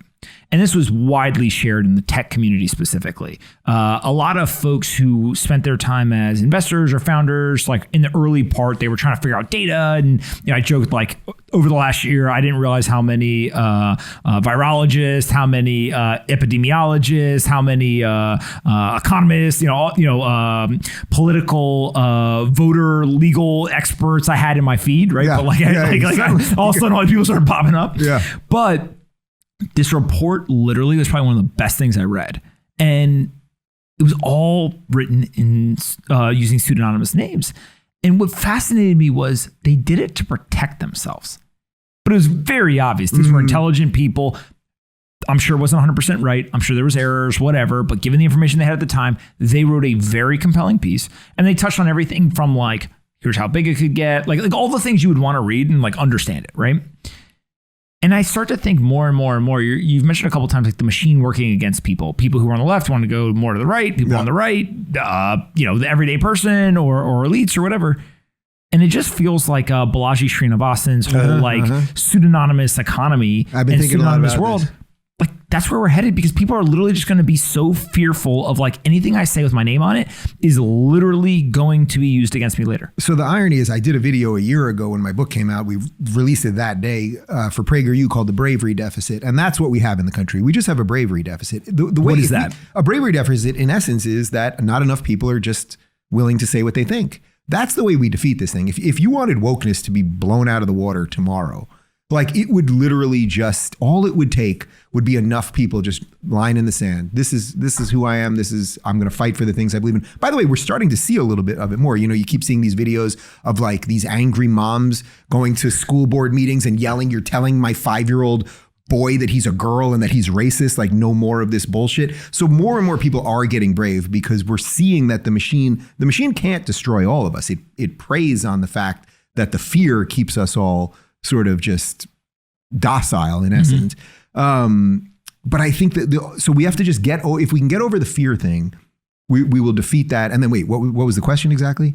Well, just as the pseudonymous economy like grows, it's going to be out of that fear of people putting their name on things. Right. So look, there's great arguments to be made both ways here. I completely get why people are anonymous online. You don't want to, they don't go for your job. They're going to go for your family. We've allowed for political violence now in the streets of America. Like, I fully get it. On the other hand, the fact that so many people are anonymous online constantly encourages the worst behavior possible. So if I was to ever, I actually don't look at my Twitter mentions anymore. I look at the verified ones, but I don't look at the just regular ones. And that kind of sucks because it used to be fun. But then I think you have a version of this too. When you get to a certain amount of followers, the bots and the trolls and just the haters. I used to respond to every single person. Oh God. Not anymore. Yeah, not anymore. Not anymore, man. You want to stay sane. But what happens is if you, on the rare occasion that I do actually can click, there's a way you can click through even if you're hiding them and see them. What I notice is virtually everyone that says the horrible shit that they're saying to me all day long that I don't see, they're all anonymous. So you've incentivized horrible behavior. And then you have so I always think it's hilarious when I see people in our world that are like really well-known PhDs and doctors and lawyers and, tech leaders, and they're arguing with anonymous people all day long. It's like, if you want to spend time arguing online, then at least argue with non-anonymous people so that there's some level of symmetry. So you look them in the eye when you're arguing. Right, like a little bit, right? A little bit. But on the other hand, I get, that's not me going after the people that for legitimate reasons that are just decent Americans, or forget Americans, that are just decent human beings that feel they need that. So we are going to have to figure out this pseudo-anonymous, like, are we all, did you ever see Scanner Darkly? No. It's a Philip K. Dick story. It was a movie with Keanu Reeves, and it's like an animated movie with Keanu Reeves and a couple other people, where basically we're all walking around with these masks on all the time. And then we don't know who's who at any given time, and we can all be anybody, and we're all nobody. It's a lot of that kind of stuff. And it's a really great movie, actually. But yes, that's also what the next part of the internet's going to have to figure out, because there's too many burner accounts. There's too many ways to do horrible things, too many ways to coordinate assaults on websites and destroy book reviews and just drive people freaking crazy. You know what I mean? If the people that hate Bitcoin just want to say, we're going to freaking attack Pomp, maybe they're doing this all the time. They probably are. Where every time he tweets, we just have it set in some program, and then we have a bunch of losers that we're paying $1 or whatever, and we're just going to blow up his feed every freaking day till we just break this guy, because they do it all the time. And I just don't read it. No. So but you've gotten to the point where you're like, all right, it's not going to affect me. I know what I'm doing. But you also have to have very thick skin. You got to have thick skin. Yeah. And also, like, did any of this make us more social? It's called social media. It actually made us far more antisocial and hateful and distrustful. That's why I'm so proud of what we did with Locals, because I opened my Locals account. It's freaking love in there. It is love and good and decent. And I think it's the promise of what social media was supposed to be. I'm not telling you it's all perfect. And again, I don't believe in perfect systems, but like something that is happening in the way we are all communicating on Twitter and Facebook and YouTube is just wrong. And by the way, that's why I never call for regulating them, because the second you freaking regulate these things, you solidify their existence in the system forever. Well, and the regulation makes it worse. Like, that's always make it worse, and it'll crush competition. Yeah, I don't think people understand that. And there's someone close to me who always says the people who do the canceling will stop when they get canceled. Yeah, right. Like it's all fun and games until somebody turns it on you. Well, that's when you see. That's always the best, when you see these lefties who have. I don't want to make everything about politics, but when you see these people that have spent their lives trying to destroy everybody who they disagree with, by calling them bigots and racists and everything, and make it so that they can't get jobs, and we're going to ruin your public, persona, your public life and everything else. And then it suddenly turns on them, and it's like, and then sometimes I'm like, maybe this one does seem unjust. Maybe I should defend them. And I'm like, we all only have like a certain amount of ammo. There's all these problems. You went independent when? The idea of, well, it was a couple steps to go independent. So I left a few networks. I originally left the Young Turks, and then I was on Aura TV, which was a digital network. Then I left there, and I was on Patreon, and I was kind of the first of the politics guys to be on Patreon. It was mostly gamers and anime people. And the reason I wanted to leave Aura TV, it was a digital network founded by my friend and mentor, Larry King. The reason I wanted to leave was because our show was blowing up. And in essence, I think you'll really like this story, actually, because we were the just show, like Larry King Live. Larry King Live. we were becoming bigger than the network. So we were crushing it. And what was happening was they were taking resources from our show, in essence, to support things that weren't working. And they were constantly asking us to hit bigger and bigger metrics. And I was like, this doesn't make sense. Like, we're crushing it. We're doing really good stuff, but they're basically taking from us. And I mean, you get the socialist part of this. So I was like, let's just go, let's try it. Let's try to do this on our own, see if we can do it, build a studio, do the whole thing. Took my producer and my director, all quit our jobs, salaries, healthcare, the whole thing. We launched on Patreon, and it was a Monday morning. This is now around 2016 or so. Okay. In May. Oh, so only 5 years ago. Yeah. Okay. And this was just the first step in true independence. And I said to my guys, it was Sunday night at like 11:30. We were about to go to bed, just launch it first thing in the morning. I said, I may have completely fucked up our lives. I may have, like, we're screwed if this doesn't work. Within about 10 minutes the next morning, once we launched, we were at about 30 grand a month, and I was like, we're going to be okay. And then and you were pumping it through social media in terms of like promoting it? Pushed it everywhere I could. And people were excited that somebody was going independent, standing up for what they believe in, all of that kind of stuff. Then from there, eventually built my own studio. So that was the next part of being independent. I wasn't renting studio space anymore. What you guys have done here, you own this. Nobody, maybe somebody's going to, chop the wire to shut off the lights. But otherwise, as long as you pay your bills, you're good to go. So that was the next part. And then really what fully did it was December of 2018. It was just about wrapping up. I toured with Jordan Peterson for a year and a half, which was unfreaking believable. I look back on it like it was a dream. We did about 120 shows in 20 countries in a year, in essence. And you guys were just talking at the shows. Was it so I did warm up. I would do about 15 minutes, a crowd warm up, just get everybody laughing and having a good time. Then he would give this guy's truly incredible. Like, when people think that this guy's incredible, he would give an hour and a half lecture, a different hour and a half lecture every night. I never heard the guy give the same speech twice. Sometimes he'd be, it was 12 Rules for Life was the book. So sometimes he would go through all 12 rules. Sometimes he would do one rule. Sometimes he would do no rules. If he was just angry at the New York Times, he would do an hour and a half on that. Like, literally, sometimes he would be like, I bumped into somebody before the show who told me that they're struggling with drug addiction. And then he'd talk about, like, it was truly, and the coolest part of it was that I would see him push his intellectual limits every night, and then he would stop. Like, he would literally be like, he would be talking about something, and then he'd be like, that's all I can say about that tonight. I'm going to think about it a little bit more. And then the next day, he'd start the show by saying, last night I was talking about this, and I thought about it today. So I was basically watching a choose your own adventure. I was watching a book being written throughout the whole thing. Anyway, we're on tour December 2018, and I was on Patreon. That's where I was making, like, I don't know, probably 80 or 90% of my company's rev. And there was a guy by the name of Carl Benjamin, Sargon of Akkad on YouTube. He was like an old school British liberal, decent guy. He went on another channel. So now not his Patreon channel, not his YouTube channel that was being funded on Patreon. He went on somebody else's channel and he said the N-word.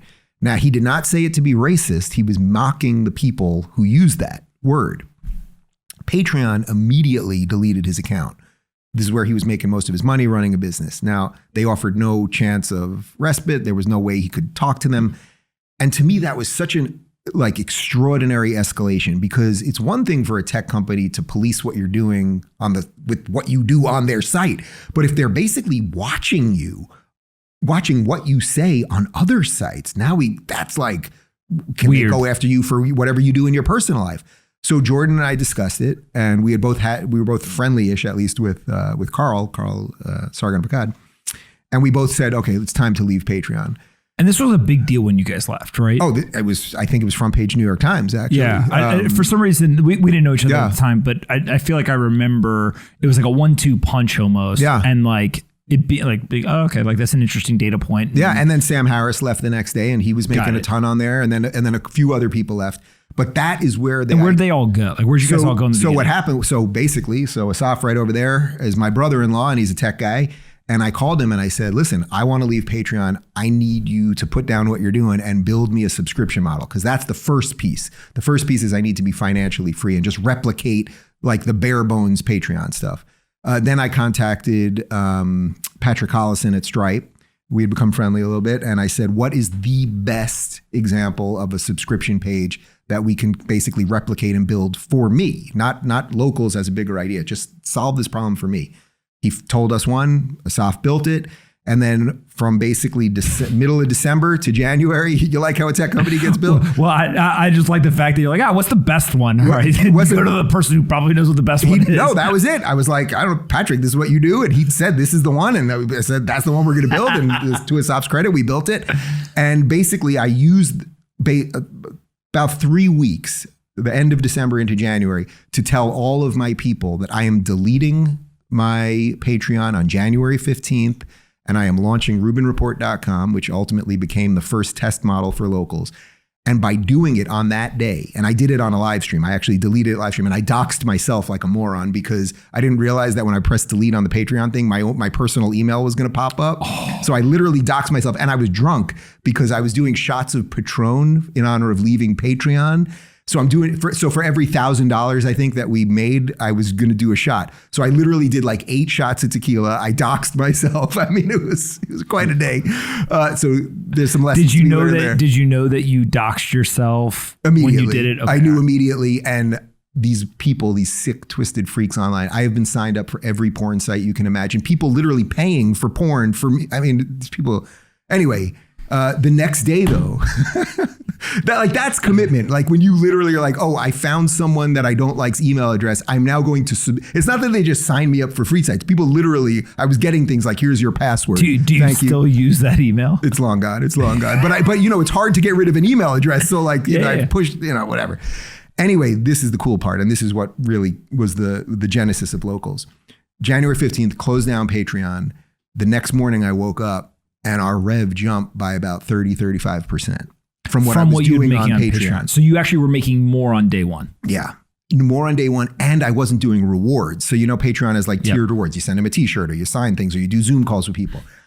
We decided to get rid of all of that. If you want to support me being independent, talking about the things you care about, giving me a chance to get more interviews out there, expand these ideas, join us. We're not doing rewards anymore. So I took away rewards. But it's the bravery thing. People want to support people that they think are fighting for the things in their world that they care about. It's why people love you over Bitcoin. They believe in Bitcoin, and then here you are freaking screaming about this thing. Even in the last couple of weeks where it's been very messy, your guys love you even more because it now has more of a cost for you, right? It's not at its peak right now and all that stuff. So we jumped by about 35, and then I said to Asaf, now we got something here because now, well, what else would I need to be free? I can't just be reliant. YouTube could shut me down tomorrow, right? Twitter could shut me down. So let's replicate these things. So we said, all right, we got to build our own video player. We got to build audio. We got to build a community, a news feed that's unmanipulated by an algorithm. And by the way, having a paywall, there's no trolls, there's no bots. It's all good behavior in there. And if you want to pay me to troll me, well, now I can either profit off you or I boot you out of my Locals community, but you could still be in anyone else's Locals community, which is very different because on Twitter, if you're booted, you're deplatformed altogether. So I think by building something that was right for me as a creator, we have built something that I think solves probably 95% of the problems for 95% of the people. It doesn't solve Alex Jones's problems, and I don't know that I want to be in that business. And now we have awesome investors that are helping us. What are his problems? Well, he can't be on Stripe, for example. So Stripe is our primary payment processor. It's your own Stripe account. It's not ours. We get 10%, which is the same amount as Patreon, but we have a much better product than Patreon because you own all of it. You own the data, you own the users. Like if nobody leaves us, but if you leave, it's all yours. You can take it with us. If my channel, Locals has done so well that if my channel blew up, if YouTube just took me out tomorrow, man, you talk to Pomp, you're done. If they took me out tomorrow, my business is still thriving. Like I have something like 1.6 million subscribers on YouTube. I make way more with my thousands of subscribers on Patreon.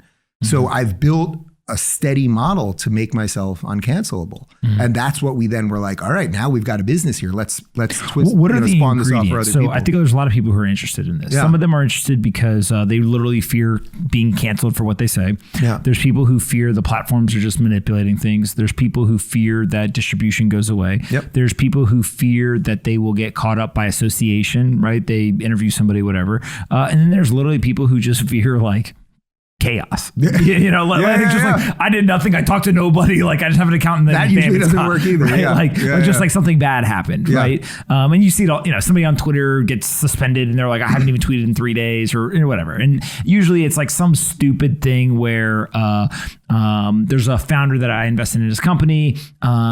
there was an event that happened in the world. He started to get a bunch of followers. Next thing you know, he's suspended. My guess is that literally there's like an automated system. It looked like spam to them because it literally was like an explosion of followers or something. He gets suspended. Then all But the point is, you don't know. We don't know. That's the problem. But still, just that stuff can happen or whatever. So I guess like when you think about all of that, what are the ingredients to be quote unquote independent or like to really be resilient on the internet today? So first off, you have to have direct access to your audience. That's number one. So when I tell you I have whatever it is, 1.6 million YouTube subscribers, I can't get videos out to them because the algorithm now, they've decided that you're subscribed. This is just what they've decided at YouTube. Your subscribers actually have less weight now. So they're sending you videos usually now based on your viewing habits, which by the way, can really pigeonhole you into a certain political belief or religious belief or whatever it might be. Or for me, it's just sending me a lot of 80s basketball and Star Wars videos all day long. Like I'm watching, you know that's really the way to get to know somebody. Just look at their YouTube history. It's like, man, I have watched the 1992 NBA season, every game backwards and forwards. I don't watch regular basketball anymore. I can't take it because it's all political and whatever. But you want direct communication with your audience. So what we built, I mean, the Locals app is awesome. You get push notifications when I post things. So that's just one, like you will get my stuff. We're not manipulating it with an algorithm. The news feed is unmanipulated. So that's part and of it. It's reverse chronological. So if I sign in, the last thing you posted is first, I can kind of go back and just see. And you can similar like a Facebook profile page or something. Right. And it's you can either filter it. If you're in the Rubin Report community, you can filter it just by what I'm posting, or we let all our users post. And by the way, we're getting something like, what's the number? 80% of the content? Something like 80% of the content in my community is from the users, not from me. So, and what's interesting about that is they're posting recipes, they're posting music, they're posting things about sports, all kinds of stuff, things that they know I like. But then people are sort of coming to social media with fresh eyes, because as opposed to you post a picture or you post a recipe, you know, you make chicken parm, you post it on Facebook. Next thing you know, your grandma's fighting with some random person about Trump. And it's like, man, this all became evil. And now grandma doesn't seem as nice as grandma's supposed to be. And I don't know who that person is, but it turns out I went to high school with them 20 years ago but it all feels awful. On there, we have people coming to, there's a common, what I want every Locals community to have, and this is what they all have, is you could just come together for some common cause. So for a guy like you, it would be, okay, I love Bitcoin. I believe this is the future of commerce and the engine that's going to lead us to the new world. And then people are like, oh, Pomp's cool. Like, I'm going to come into this community. We're going to talk about stuff. And then what you're going to find is they're going to start talking about a lot of other stuff. So it's what social media was supposed to be. And again, because of the paywall, you get rid of all. If you had a 10-cent paywall, as I said, on Locals, ours, I think I said this right before we started, our minimum is $2. But if we had a 10-cent paywall, that would eliminate almost all the bad actors. So really what you're doing is you're basically taking Patreon or kind of pay, right? So Substack would be another example. All these kind of paywall based individual products, you're bringing it all together on one platform. You're saying, hey, everything from video to text to audio, whatever, you can basically come and do behind this paywall in a community. You as the individual that owns the community or as kind of the creator of the community. You're the mayor in essence. And you can then bring everyone together. They all can communicate with each other. They can communicate with you, and it's kumbaya, off to the races. And because it's a paywall, because people have to subscribe because they want to hear from you, it changes the dynamics rather than just like, you know, just mass chaos on Twitter. Yeah, not only does it completely change the dynamics, but you set the rules. So if in your community, let's say you said, like I made an announcement very early on. I was like, listen, you guys can say whatever you want here. You say whatever you want. Don't break the laws of the United States. But if you break the laws of the United States, you got a bigger problem than me or Locals, right? So don't break the laws of the United States, and we don't allow for porn. That's pretty much it. If you want to, I have plenty of people that come in there. You guys are bad people. No porn. Like, there's enough people doing porn online. Like the porn. OnlyFans. I just saw they're trying to raise it over $1 billion. No, they're doing just fine. I just saw that in Forbes. It's like, Jesus, they're doing all right. But people were giving me shit about it. And I was just like, you know what? Like, well, they really were. Yeah. Like, well, because why, Dave? You're the free speech guy. Like, porn's free. And this is not even me making a commentary on porn. I was just like, there's enough stuff going on. Like, we don't need to be in that world. And by the way, it also complicates things, as you know, with payment processors and a whole bunch of other stuff. So it was just like, you pick what your battles are. That's the problem with being the free speech guy. No, it is. Well, that's the thing. So so that's why we did it this way, that speech is left up to you as the creator, that because you're creating your community, it's like having your rules. So you come into my house, you can't just walk into my house and be like, Dave, you're a fucking asshole. Like, then you got to leave my house. So that's how we treat, like, that's pretty simple. But you can say whatever you want outside of my house. So we leave it onto you as the creator. And by doing that, I think that that's the spirit of what free speech is. Like, I'm not here to go, you want me to have a policy around hate speech? Okay, well, what's one person's free speech is someone else's hate speech. So that's, I think, the most mature way to do it. The users that are on there are politics related versus other things, right? And the reason why I ask this is one of the things that fascinates me is it's very clear in the political circles, people who think about this a lot, who spend time there, censorship, deplatforming, like it seems like a lot of that happens there. Yeah.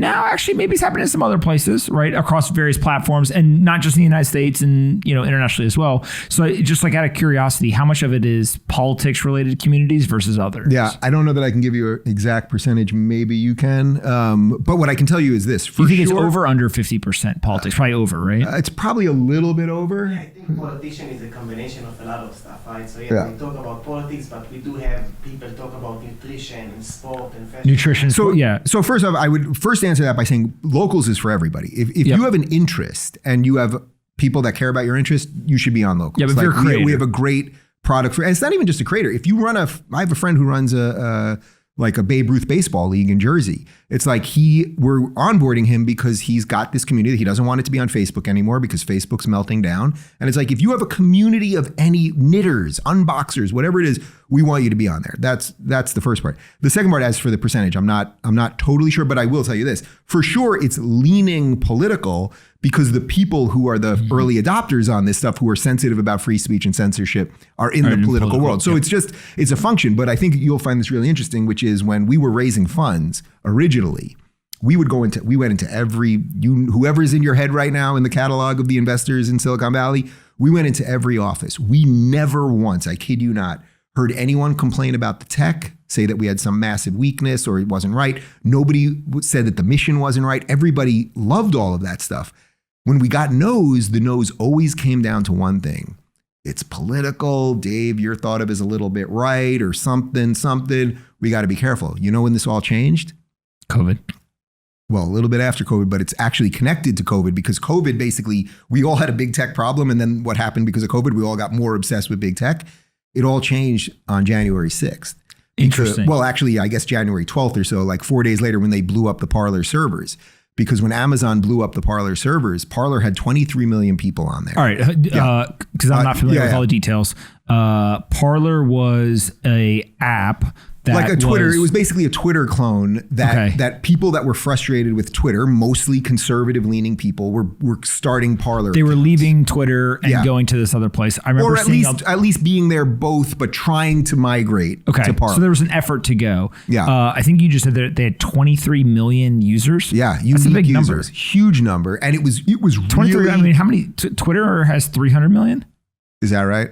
I think so. Which is probably really like 7 people, but let's just say that. But I should be clear. I really like Jack. I don't know if you like Jack or not. No. Okay. All right. I've never met him, and I would like to meet him. But I like him because of all the Bitcoin stuff, and I think he's got a very unique view of the world and a special.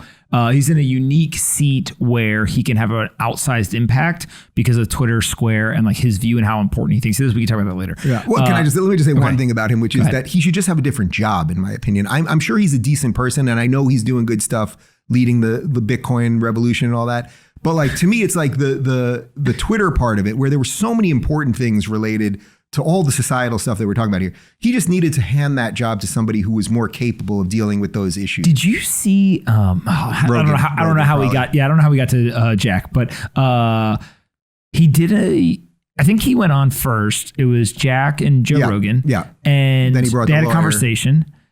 And then there was a second episode, and it's like Tim Pool, Joe Rogan, Jack, and I forget the woman's name, but she runs like Jaya or something, kind of policy, and is like she's the lawyer, the person basically, who was like really into like who gets to stay, who doesn't, whatever.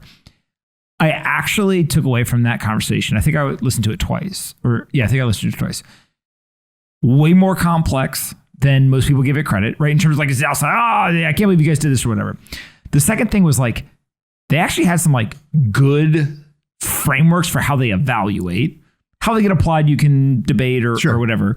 And it seemed to me like the classic example of like Jack, Twitter, and the team is like on one side, like Tim Pool really was like on a completely different side. Yeah. And then they kind of like, maybe they didn't meet in the middle, but like they got a lot closer during the conversation. Yeah. My biggest takeaway from the whole thing was like, man, people who disagree, if they just sat down and talked to each other, like the world would be so much further ahead. It was an incredible discussion, actually. All I would say on that, so we don't get too lost on Jack, is it just seems to me he should probably have some other job, that they should probably have someone that's a little more engaged and a little more. Oh, I think he takes it a step further. I think he's publicly said that nor does he want Twitter to be in the position of making those decisions. Like the whole like blue But at the sky. end of the day, if you boot Donald Trump and you're the CEO of the company, then fair. Right. So okay. Yeah. We don't have to get lost on Jack though.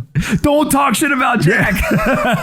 I'm sure I don't think he's a bad. That's the problem that all of us in this public thing are put in. It's like you have to have opinions about. Yeah. We have opinions about these things. Not have to. We have. Here's the other thing that I things. will say that's really fascinating, and maybe Jack's actually a pretty good example. Humans are really complex. Yeah. Because we live in a complex world, and so in some crazy way.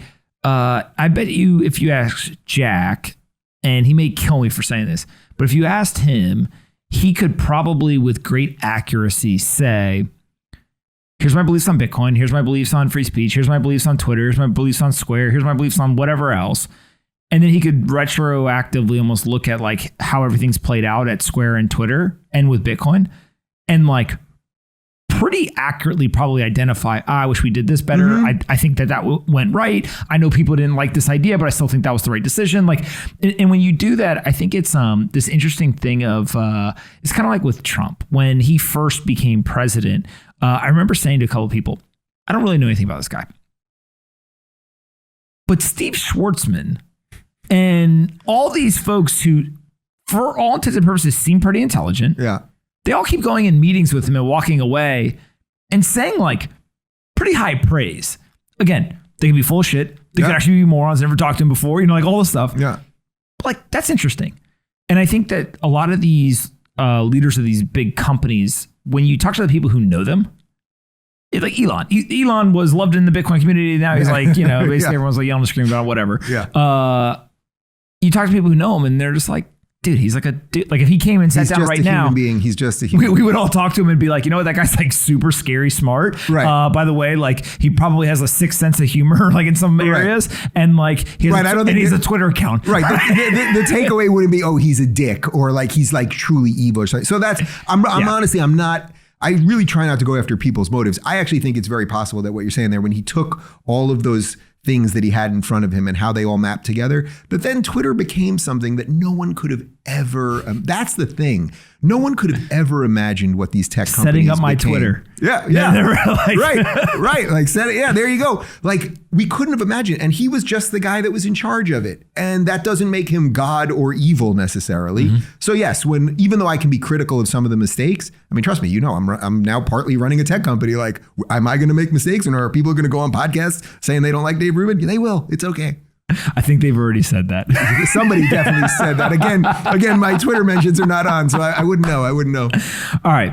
But Parlor is where you were going. Yeah. So it starts to become popular. Yeah. 23 million users, whatever. Let's say that's of 5 to 10% of Twitter's audience, I think. Yeah. What happened? So in essence, what happened was it was all the conservative right-leaning people, tons of Trump people on there. And Parlor was basically doing no moderation whatsoever. Apparently, Apple did ask them a couple times to do some moderation, and they just weren't doing it. We had a couple of conversations with them because we thought maybe we could work with them very early on. And it became sort of clear to us that they were just going to play by their own rules. And the truth is, even for all of us that don't like rules, there's a system in place, as we're talking about. And sometimes you got to play within that system, right? You can't just do everything at once. And then, Apple was asking them to moderate like whatever they considered. Like breaking the law type stuff or... So I think I think they were doing something a little closer to hate speech, which is always that sort of amorphous, like, well, what is hate speech exactly? And can you say this about this protected group, but not about this protected group and all that? Yeah. But of course they didn't want to. You live in that world. That's like a world that is. And then it's a freaking murky, it is a murky swamp. It's I think myself, I can speak for myself. And I think a lot of people that I kind of spend time with, they like things like Bitcoin or technology or whatever, because it's like, it either works or it doesn't. Like the code either works or it doesn't or whatever. And when you get into this whole world of like politics and hate speech and like whatever, I think there's a lot of things that somebody may say, and they're like, yep, that goes in good or bad bucket, right? Yeah. And it's like very obvious. If I say I love you, good bucket. If I say, the N-word at you, bad bucket, like all this stuff.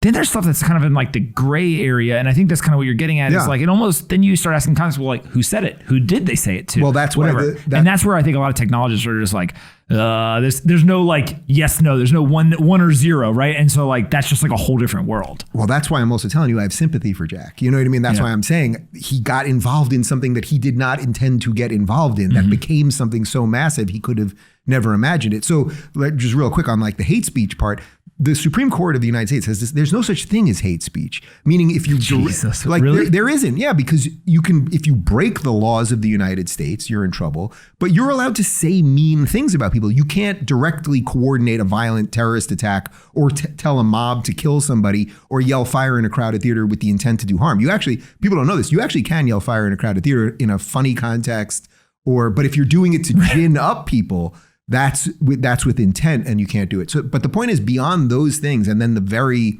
almost never used laws around slander and libel, which are pretty much never used because they're so strict, there's no such thing as hate speech. You're allowed to say, I don't like Jews. I would prefer that people not say it, but you're allowed to say it. You're allowed to say, I don't like black people. I don't like gay people. But you can't say, go kill all those black people or that sort of thing. So the point is, we've now asked technology companies to do things that the United States government has decided it can't do. So it's like we're trying to empower them in some ways to be more powerful. So Parlor basically was just like, you do whatever the hell you want to do on here. Then the January 6th Capitol riots happen. And then really what happened that nobody's written a proper story on is that the answer 5 or 6 days later was to blow up the Parlor servers. So Amazon, what does that mean? So Amazon just took down the Parlor servers. I don't know you probably know more than me. Like, I don't know, is that a button? Is there a button at Amazon? Like, you said blow up. I was like, oh, okay. Maybe there's something I don't know about. That's coming next. I think the next version, I'm not kidding actually, but the next version of like this information war is that they will literally blow up server farms. But putting aside that for a second, Jesus Christ, hey, that's good for the decentralized people. So we're doing all right. But I don't know. I honestly don't know. Like, how does Amazon just shut? They probably just shut down the Amazon, like the AWS, like EC2 instance or whatever. Is that pulling a plug? Yeah. Like, I don't know what you're doing there. It's a button. It depends where they do it. They probably have multiple ways to take down the server. Right. But I would like to think it's something dramatic, not just like tapping a button. Like, it would like to be like some sort of. It's probably more a button than physically go over to row 7 in this data center and pull the plug. That actually, but that for the movie version of this seems better. You know, they Bob, go in row 7. Whose server is it? Oh, fuck them. Yeah, exactly. Anyway, what happened there when Amazon did that was a massive, escalation, because this wasn't like kicking off individual people or kicking off a group or even kicking off the president of the United States, which was happening at the exact same time. This was saying this entire network of 23 million people cannot be online. And subsequently, what we've found out now, I mean, there's many articles written about this, is that there was far more coordination for the January 6th events, regardless of what you think about them, far more coordination on Facebook than on Parlor. So if anything was supposed to be blown up, if that's what you think the answer to this was, it should have been Facebook, not Parlor. So in essence, what really happened there was the tech guys all saw, oh, that's actual competition, and it's not funded by any of our people. It's not funded by any of the tech world people. And it was a mafia move. It was just like, you can't encroach. You're from Jersey Mafia. You know your ground. New York, you know your ground. You can't play over here. And we're just going to take you out. So that's what happened. Oh, but the reason we got back up? So Parlor is back. Okay. It's a little unclear if they're getting a lot of traction right now. We've had some talks with them. Like, I want it to succeed because I love competition and I love just more. I want more stuff to be out there to hopefully make these products better. It's like, if Parlor can do something that is some feature, let's say, or something that Twitter's like, oh, we got to do that. Well, then maybe they buy them. Maybe they build a better feature. Like, that's the beauty of all of it. Anyway, after that happened and Parlor went down, suddenly our phones were ringing off the hook from investors, because everybody was like, whoa. The war just majorly leveled up. Like, this is not about booting individual people anymore. Now we see like the true power that these guys have over us.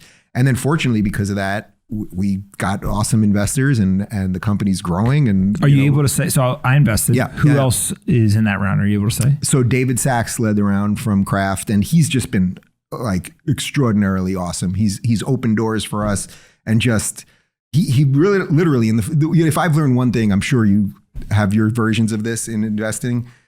All the people that want to have long meetings never invest, and they just want to talk. And it's just, in retrospect, it's bullshit, and they're just mining you for data and hours and 7 follow-up meetings, and now talk to this guy, and they just take all your shit. All the people, and you included, we literally had like a 2-minute conversation. I actually don't even think we asked. Within like 30 seconds, you were like, I want in, like, let's do this. Literally, I'm not making that up. Oh, okay. You guys are going to be resilient. All right. Yeah. No, you were kind of like, I like what you're doing. You're fighting. Like, this is a mess. Like, let's figure it out. And Sachs was like that. And Balaji, who you mentioned before, is in, and Naval is in, and give me some other names. Oren Hoffman's in, and Christian Angermeyer. And we just got like he's the mushroom guy. We should start that, by the way. He's the mushroom after guy. the article, Christian, I love you, but after that article where it was like, was a German billionaire finally figured out Bitcoin on mushrooms? Like, we should just call him the mushroom guy. Well, I told you right before we started, I don't think he would have a problem me saying this publicly, but we've become good friends, and I've been to many parties with him where I always thought he was drunk. And then he did my show where we're going to release it in like a week or so. And he said in the show that he's never had alcohol. Yeah, never. But he's always on, like a low dose of mushrooms. So he's always got that look in his eyes, and he's smiley, kind of like you right now. He's got that look and just happy. And like, I'm not on mushrooms, by the way. I'm not on the shrooms. And yet you're still into Bitcoin. That's odd. Yeah. That's odd. The other thing he told me, which was fascinating, is he tries his best to not get on the Autobahn in Germany because he's really into longevity. And so if you look at all the data, car accidents are like one of the highest reasons why you would have a shortened lifespan. And so one of my basketball heroes growing up, Drazen Petrovic from the New Jersey Nets, died on the Autobahn, peak of his life. There you go. Yeah. All right. So as we kind of continue down this road, the number one question that now I think we've been talking for like an hour and 40 minutes and we haven't asked you yet. Everyone wants to know, what do you think about Bitcoin? So that was where this was. So we've talked about everything else. What do you think about Bitcoin? This was a hell of a lead-in that you did there. That was amazing.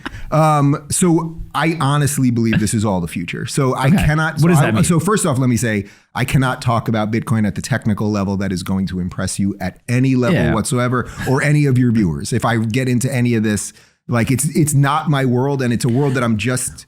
Can you talk to us about the miner signaling for Taproot I can do activation? A pretty extensive dissertation on that specifically. The idea of decentralized finance is so connected to everything that we've talked about here, and a bottom-up economy, and that people need the ability to have unfettered access to the goods and services and people that they want to communicate with without central banks and without Federal Reserve and all of those things. That is where I can sort of do this at the idea level. Like it's so obviously the answer. It's so obviously the answer. All the specifics on what the best coins are and all that kind of stuff is not my thing. However, I will say that as we're building out locals, like we're working on all sorts of decentralized payments right now and trying to figure out, subscription models with different cryptos, which is extremely complex because obviously the prices are going up and down and all that. I have some Bitcoin. It's locked. All right, so you own Bitcoin. I own Bitcoin. All right. I have 7 Bitcoin. Do you 7? Yeah. Oh, that were all given to me, by the way. Really? I never spent a dime on Bitcoin. Wait, what? Because very early on when I left the Patreon thing and I did that, because a lot of my audience is libertarians, and they were like, Dave, put a Bitcoin wallet up there. And I put a wallet up, and people would give me little bits here and there. And I was just like, all right, let's see what happens. And this is kind of fun. It's like $300,000. And now I've got 7 of them. It's on a ledger, and the ledger's in a safe. And the safe's in a thing. And I got the thing and the thing. Yeah, you're further along than most people. Yeah. Do you remember the first time you heard about Bitcoin? I think it was right when we left. So like 2017. It was right when we left Patreon. So that's like 2016. 2016. Okay. Very early on, because I remember. Yeah, I do remember. We were leaving Patreon, and I had a PayPal, a page that you could go to donate or whatever. I think I had a PayPal, and maybe that was even before Stripe. And my libertarians that were in my comment section, they were, Dave, Bitcoin, open a wallet. And I really didn't know what it was. But what was cool about it was like, I was like, oh, well, here are these people who like whatever it is I'm talking about. So I'm talking about freedom and free speech and states' rights and all of these things and low taxes and blah, blah, blah. And they're all into something. So there's got to be something here. So that was sort of how I kind of entered this world. And now it's like, Well, now I'm in it because we got a tech company and I want to solve these problems. So it's like the Stripe thing is a really interesting one. Again, I like Patrick Collison. I think Stripe is a great company and it's been great for us. But like, do I want only people who are on Stripe to be on Locals? No, I do want it to be more open than that. So it's less about get off Stripe and it's more about Stripe plus other options. I want and have diversification across payment channels and almost let people choose what payment channel do you want to use. Can I say that? Because that's what I want. Yes. All right. I got clearance. I got clearance from the big man. No, well, that's more Asaf's world. But yes, we want as many options out there because otherwise the choke points, what's accepted to be said, at least at this time in America, is going to continue to be like this from a mainstream perspective. So you want as many options when it comes to payments. We want as many options when it comes to servers, right? We don't want, Amazon to blow us up or this or that other thing. I probably can't talk about all that we're working on that front because just for security reasons, you know what I mean? But like you want to create something that is or not you, well, you, I think, yes, but like I want to create something that is as free and accessible and decent and neutral as is humanly possible. When you think of Bitcoin and kind of that entire world, that entire audience, are there things that you see that kind of align from how you think about the political standpoint, the free speech, other nation states? Like it just feels like Bitcoin is such a natural thing, given everything else that you talk about and you think about all day long. Are you surprised that maybe like more people in that world haven't flocked to Bitcoin or kind of embraced it? Or is there like some sort of like obstacle in terms of it's a technology thing and that's different or how do you think about it? Well, on the purely ideological part, as I said, it fits because most of my audience they're not necessarily like card carrying libertarians, but like they get like there's a philosophical alignment. Right. So the philosophical part is there. I would say for a certain part, this would probably be like sort of like my parents. Like there's like this other piece of like, what do you mean? It's not backed by something or but it's all on computers or they're miners, but what are they mining? Where are the mines? Like all of that kind of stuff, getting a certain person. And that's actually so consistent with what's going on in the world right now. Like everything is changing. And then because of social media, it's changing so fast that it's like, it's really hard to say to somebody that like put all their money in stocks and bonds and, I put all this money into my IRA all these years and all that. Like even when I was talking to my business managers a few months ago as we're doing, planning, and my guy's like, I want you to put X amount in your IRA every year for the next blah, blah, blah. And then you're going to have this and, and I'm thinking, well, like, does that maybe exactly. But that's not a thought that someone really would have had 10 years ago. The belief that the system itself would keep marching along no matter what was there. But, if you talk to somebody in Greece, as they watched all of their money disappear and going to the ATM, you're getting, no drachmas are showing up, or when they do, they're worth nothing. It's like that piece of it. It's like, for all the reasons that I went independent in terms of my content, I want to be free on the economic side as well. Yeah. It's fascinating that there's now a piece of technology that embodies so much of this. Yeah. And as people learn about it, they're like, oh yeah, like of course that's going to be a thing. But that's why it's so cool. So like, I think the way I came across you was somebody retweeted you into my feed, something about Bitcoin. And then it's like, all right, you know how Twitter works. And suddenly you click on somebody's profile, you quickly kind of looking around and it's like, you were not talking about politics per se, but it was just obvious that the way you look at the world is similar to the way that I look at the world. And again, I don't know what all your political beliefs are, and it's completely irrelevant to me. Yeah. If we, I think we're going out to dinner after. It's like if we go out to dinner, we're knocking back tequila, and then it turns out we disagree on every policy, it would be irrelevant. You know what I mean? It would be like utterly irrelevant. You're a good guy. You care about what you're doing. Like I like people who are doing things and passionate and all that stuff. You've said multiple times about somebody they're decent. They're a decent human. And I actually think, well, it's somewhat of an elementary. Not to overshoot here. Well, it's like an elementary term, but it's actually like a pretty good bar, right? Because you can disagree with somebody on everything, but you know what? Decent person. That's actually like a good way of viewing. Are they a good person or not? Like, are they decent? Yes. Just decent. Like, are you just decent? Like, not you get everything right, not that you're so spectacular, not that you're really great at anything, but like, are you just and it when you're with someone, is this a decent person or not a decent person? That's like, and it's sort of like, people say, what is porn? Well, you'll know it when you see it, sort of thing. And that's kind of like a decent person. But anyway, that's why I think what's happening right now and why I'm so excited to move Locals down here and be here right now and just like be part of what's going on in Miami. It's like And the fact that I'm going to talk to the mayor who's retweeting me left and right now, thanks to you. It's like, whoa, there's a new world on the horizon. Like it is the, what do you call it? It is that synthwave future that the libertarians want. And I love those colors, that color scheme. Like, and I love dystopian movies and I love like all of that future stuff. But we have a chance to really build it right now. We really do. And there's a lot of people who are just holding on. And they're holding on, and in some ways you can't blame them. It's sort of like like the Jack thing in a way. It's like you can't blame people who are seeing something in a certain way when the world was set up in one way for such a long time. Like I can't blame my dad. I have for a not wild getting idea. Bitcoin. Yeah. If I could get Jack to sit down with you, would you sit down with him? Of course. Yeah. He had agreed a few times with his PR people, and then it just never came through. Now I've gone after him pretty hard on Twitter.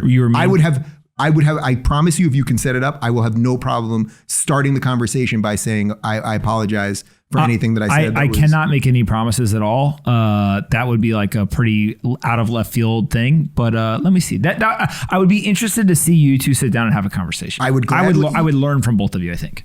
You could moderate it. You could set the rules. But no, you can. But I honestly, if you can tell him. When you started off with you can moderate it and set the rules, I'm out.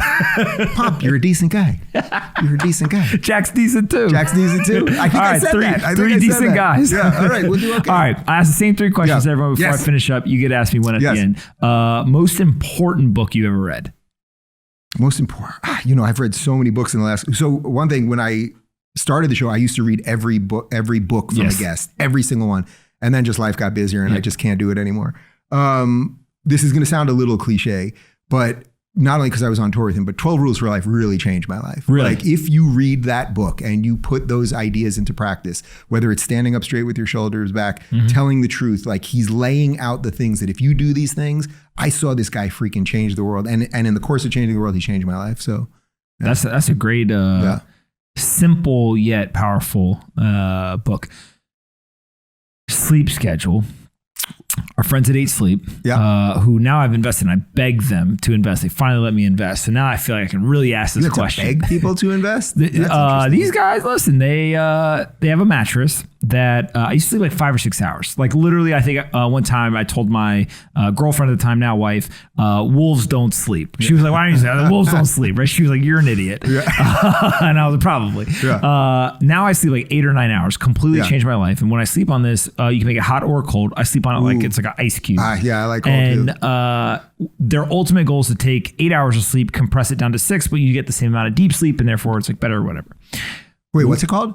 8 Sleep. Okay, I need to know about 8 hours of sleep right now. Genius marketing. Yeah. What is your sleep schedule now? And then what was it like through the years, and how's that evolved? Oh, it's a great question. So I hugely believe in sleep. You need sleep, especially when you're just doing stuff with your brain all day long and talking all day long and listening all day long.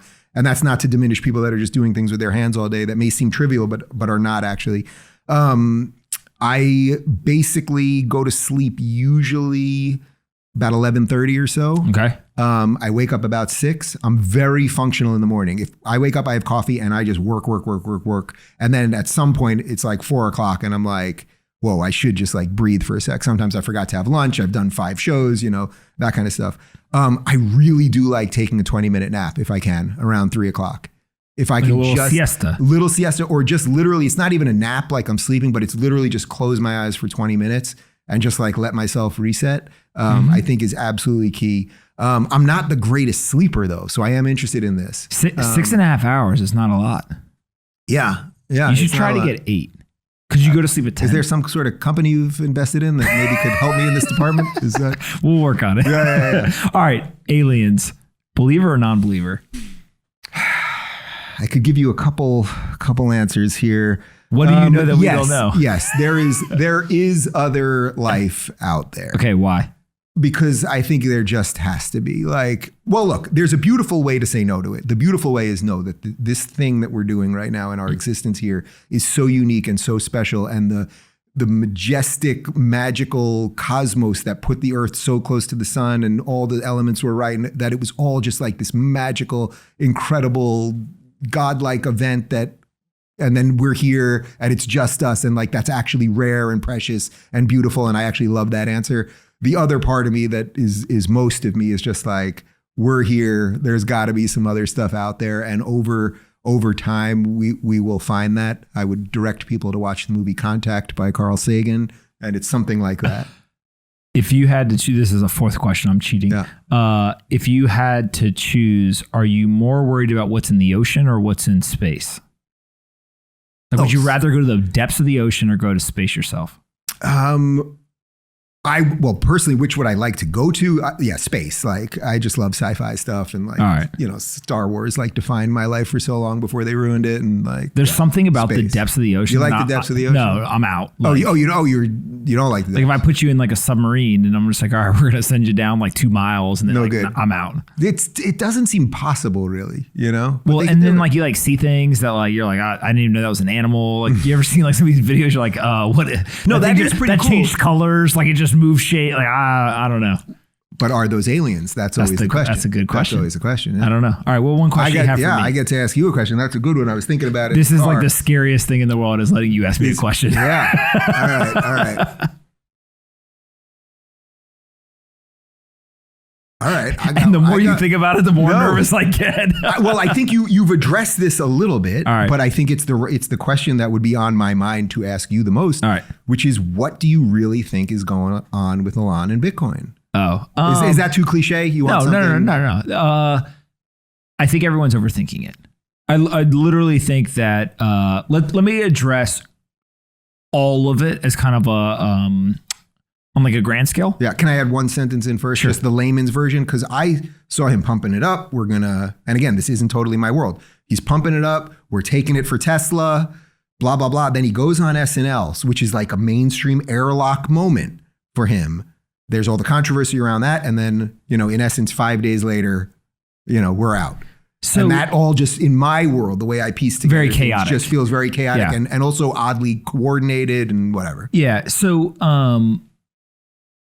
I always want to assign. He's a decent guy, though. I just want to say he's a very decent guy. Very decent guy. Like, ignorance, not malice in a lot of situations. I literally go back to, you don't have a master plan. I don't have a master plan. I don't think Elon has a master plan. Like, yes, he is the most or second or third most rich person in the world. I literally don't think he thinks of him that way, right? No. I don't think he like wakes up and he's like, you know what, third richest guy in the world, like, screw you guys, right? I just don't think that like you get to that point and that's how you think every day. Maybe I'm wrong. The second thing is, I think that he is a rational economic actor, from the sense of, he saw an asset that he believed could be valuable. He had capital. He bought some of it. He said, hey, you guys can pay me with some of it. Not that many people. I think 0 or 1 cars were bought with Bitcoin. Like less than 5 for sure. And that's surprising, no? Well, I mean, it's an intelligence test. Am I gonna spend Bitcoin? Right. If I own Bitcoin, I probably think it's gonna go, higher in US dollar value over time and buy a car. Like, okay. So like, counterintuitive at first when you think about it, like, okay, it makes sense why no one would do it. Then the second aspect is, they sold Bitcoin 10% of their stake. They tested liquidity of the market. Happened that they could really beat on an earnings report. And like, so there's all these like components to it. And I just say, all of us have all these conspiracy theories, throw them all out the window. I literally think he's having fun. Which you can argue, good, bad, hurting people, helping people. Like there's all these ramifications of it. Forget all the ramifications for a second. What drives the tweet? Every time he tweets, positive or negative, I literally think he's like the rest of us. We grab our phone and we're like, I gotta watch this. Right? And he just rips the tweet. Yeah. And sometimes people are attacking him and he's like, I'm going to stick it to the Bitcoiners, and he fires off a Dogecoin tweet. Yeah. And then sometimes he's like all giddy and he's like, I really believe in Bitcoin, I mean, that would be kind of psycho stuff, though. If you knew you could have that much influence on people's lives and like the course of human history at this moment. Him, and anyone with a big account completely forget and are not oblivious. Oblivious would be too strong of a word. We drastically underestimate the impact. Like I when I tweet, I forget that there are a million people there. So it's the accidental psycho, sort of. At some level. I think in some crazy way, we're all, regardless of what we want to say, we all want to like virtue signal, be like, oh, I'm not addicted, whatever. Like, How many times you pick up your phone? If you go on Apple, you can look it up. Like one time I looked, I never want to look again. Yeah, don't like there's a lot of things that I would rather do than ever look at my how many times I pick up my phone. You know, I do off the grid August where I lock my phone in a safe for a month. Wait, what is this? This will be my 5th year doing it. Okay, wait, what is this? I did it as a test 4 years ago, and I literally locked my phone in a safe, my computer, my iPad, no nothing. I do no news. I do no current events. I don't even go to the gym because they have TVs everywhere.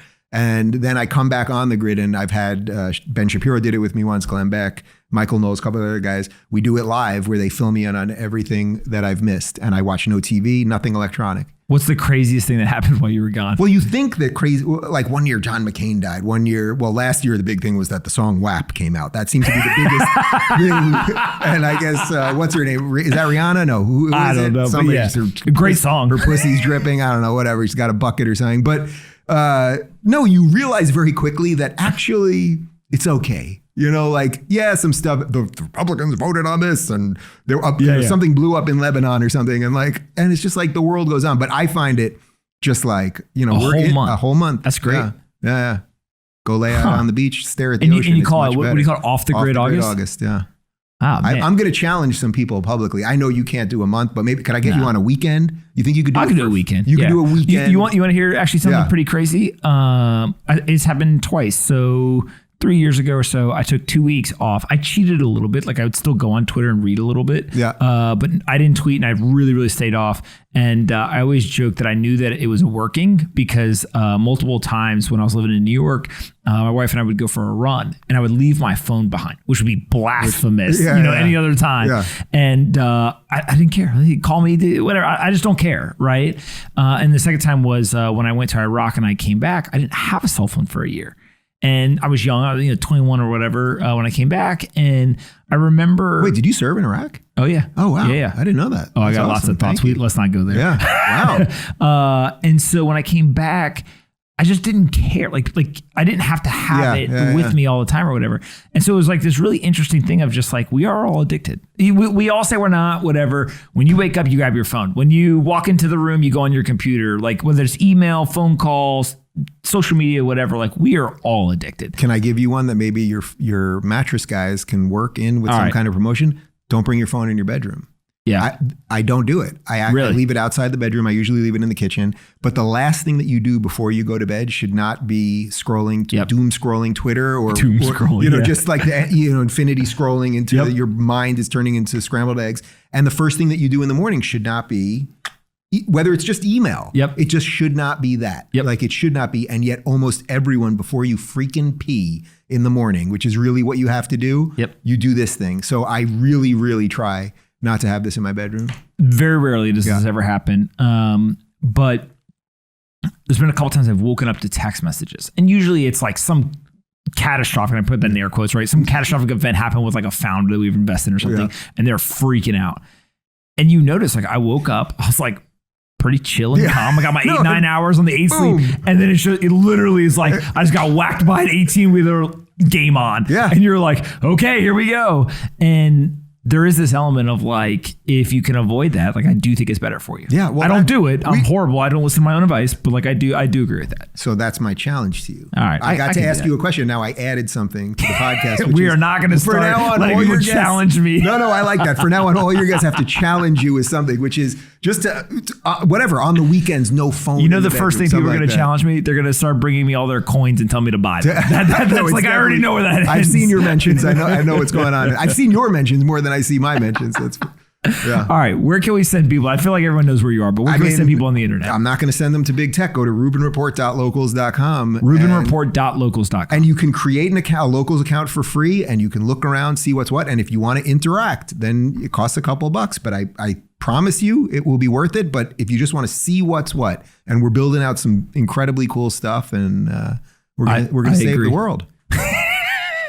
Locals, we're going to save the world. I like that you were like, well, I did invest. I'm a podcaster. I have to be honest here. This is not something that I'm keeping quiet. Good. Yeah, whatever. I just tell the truth. Yeah, tell the truth. All right, rubinreport.locals.com. That's it. Thank you so much for doing this. Thanks, man.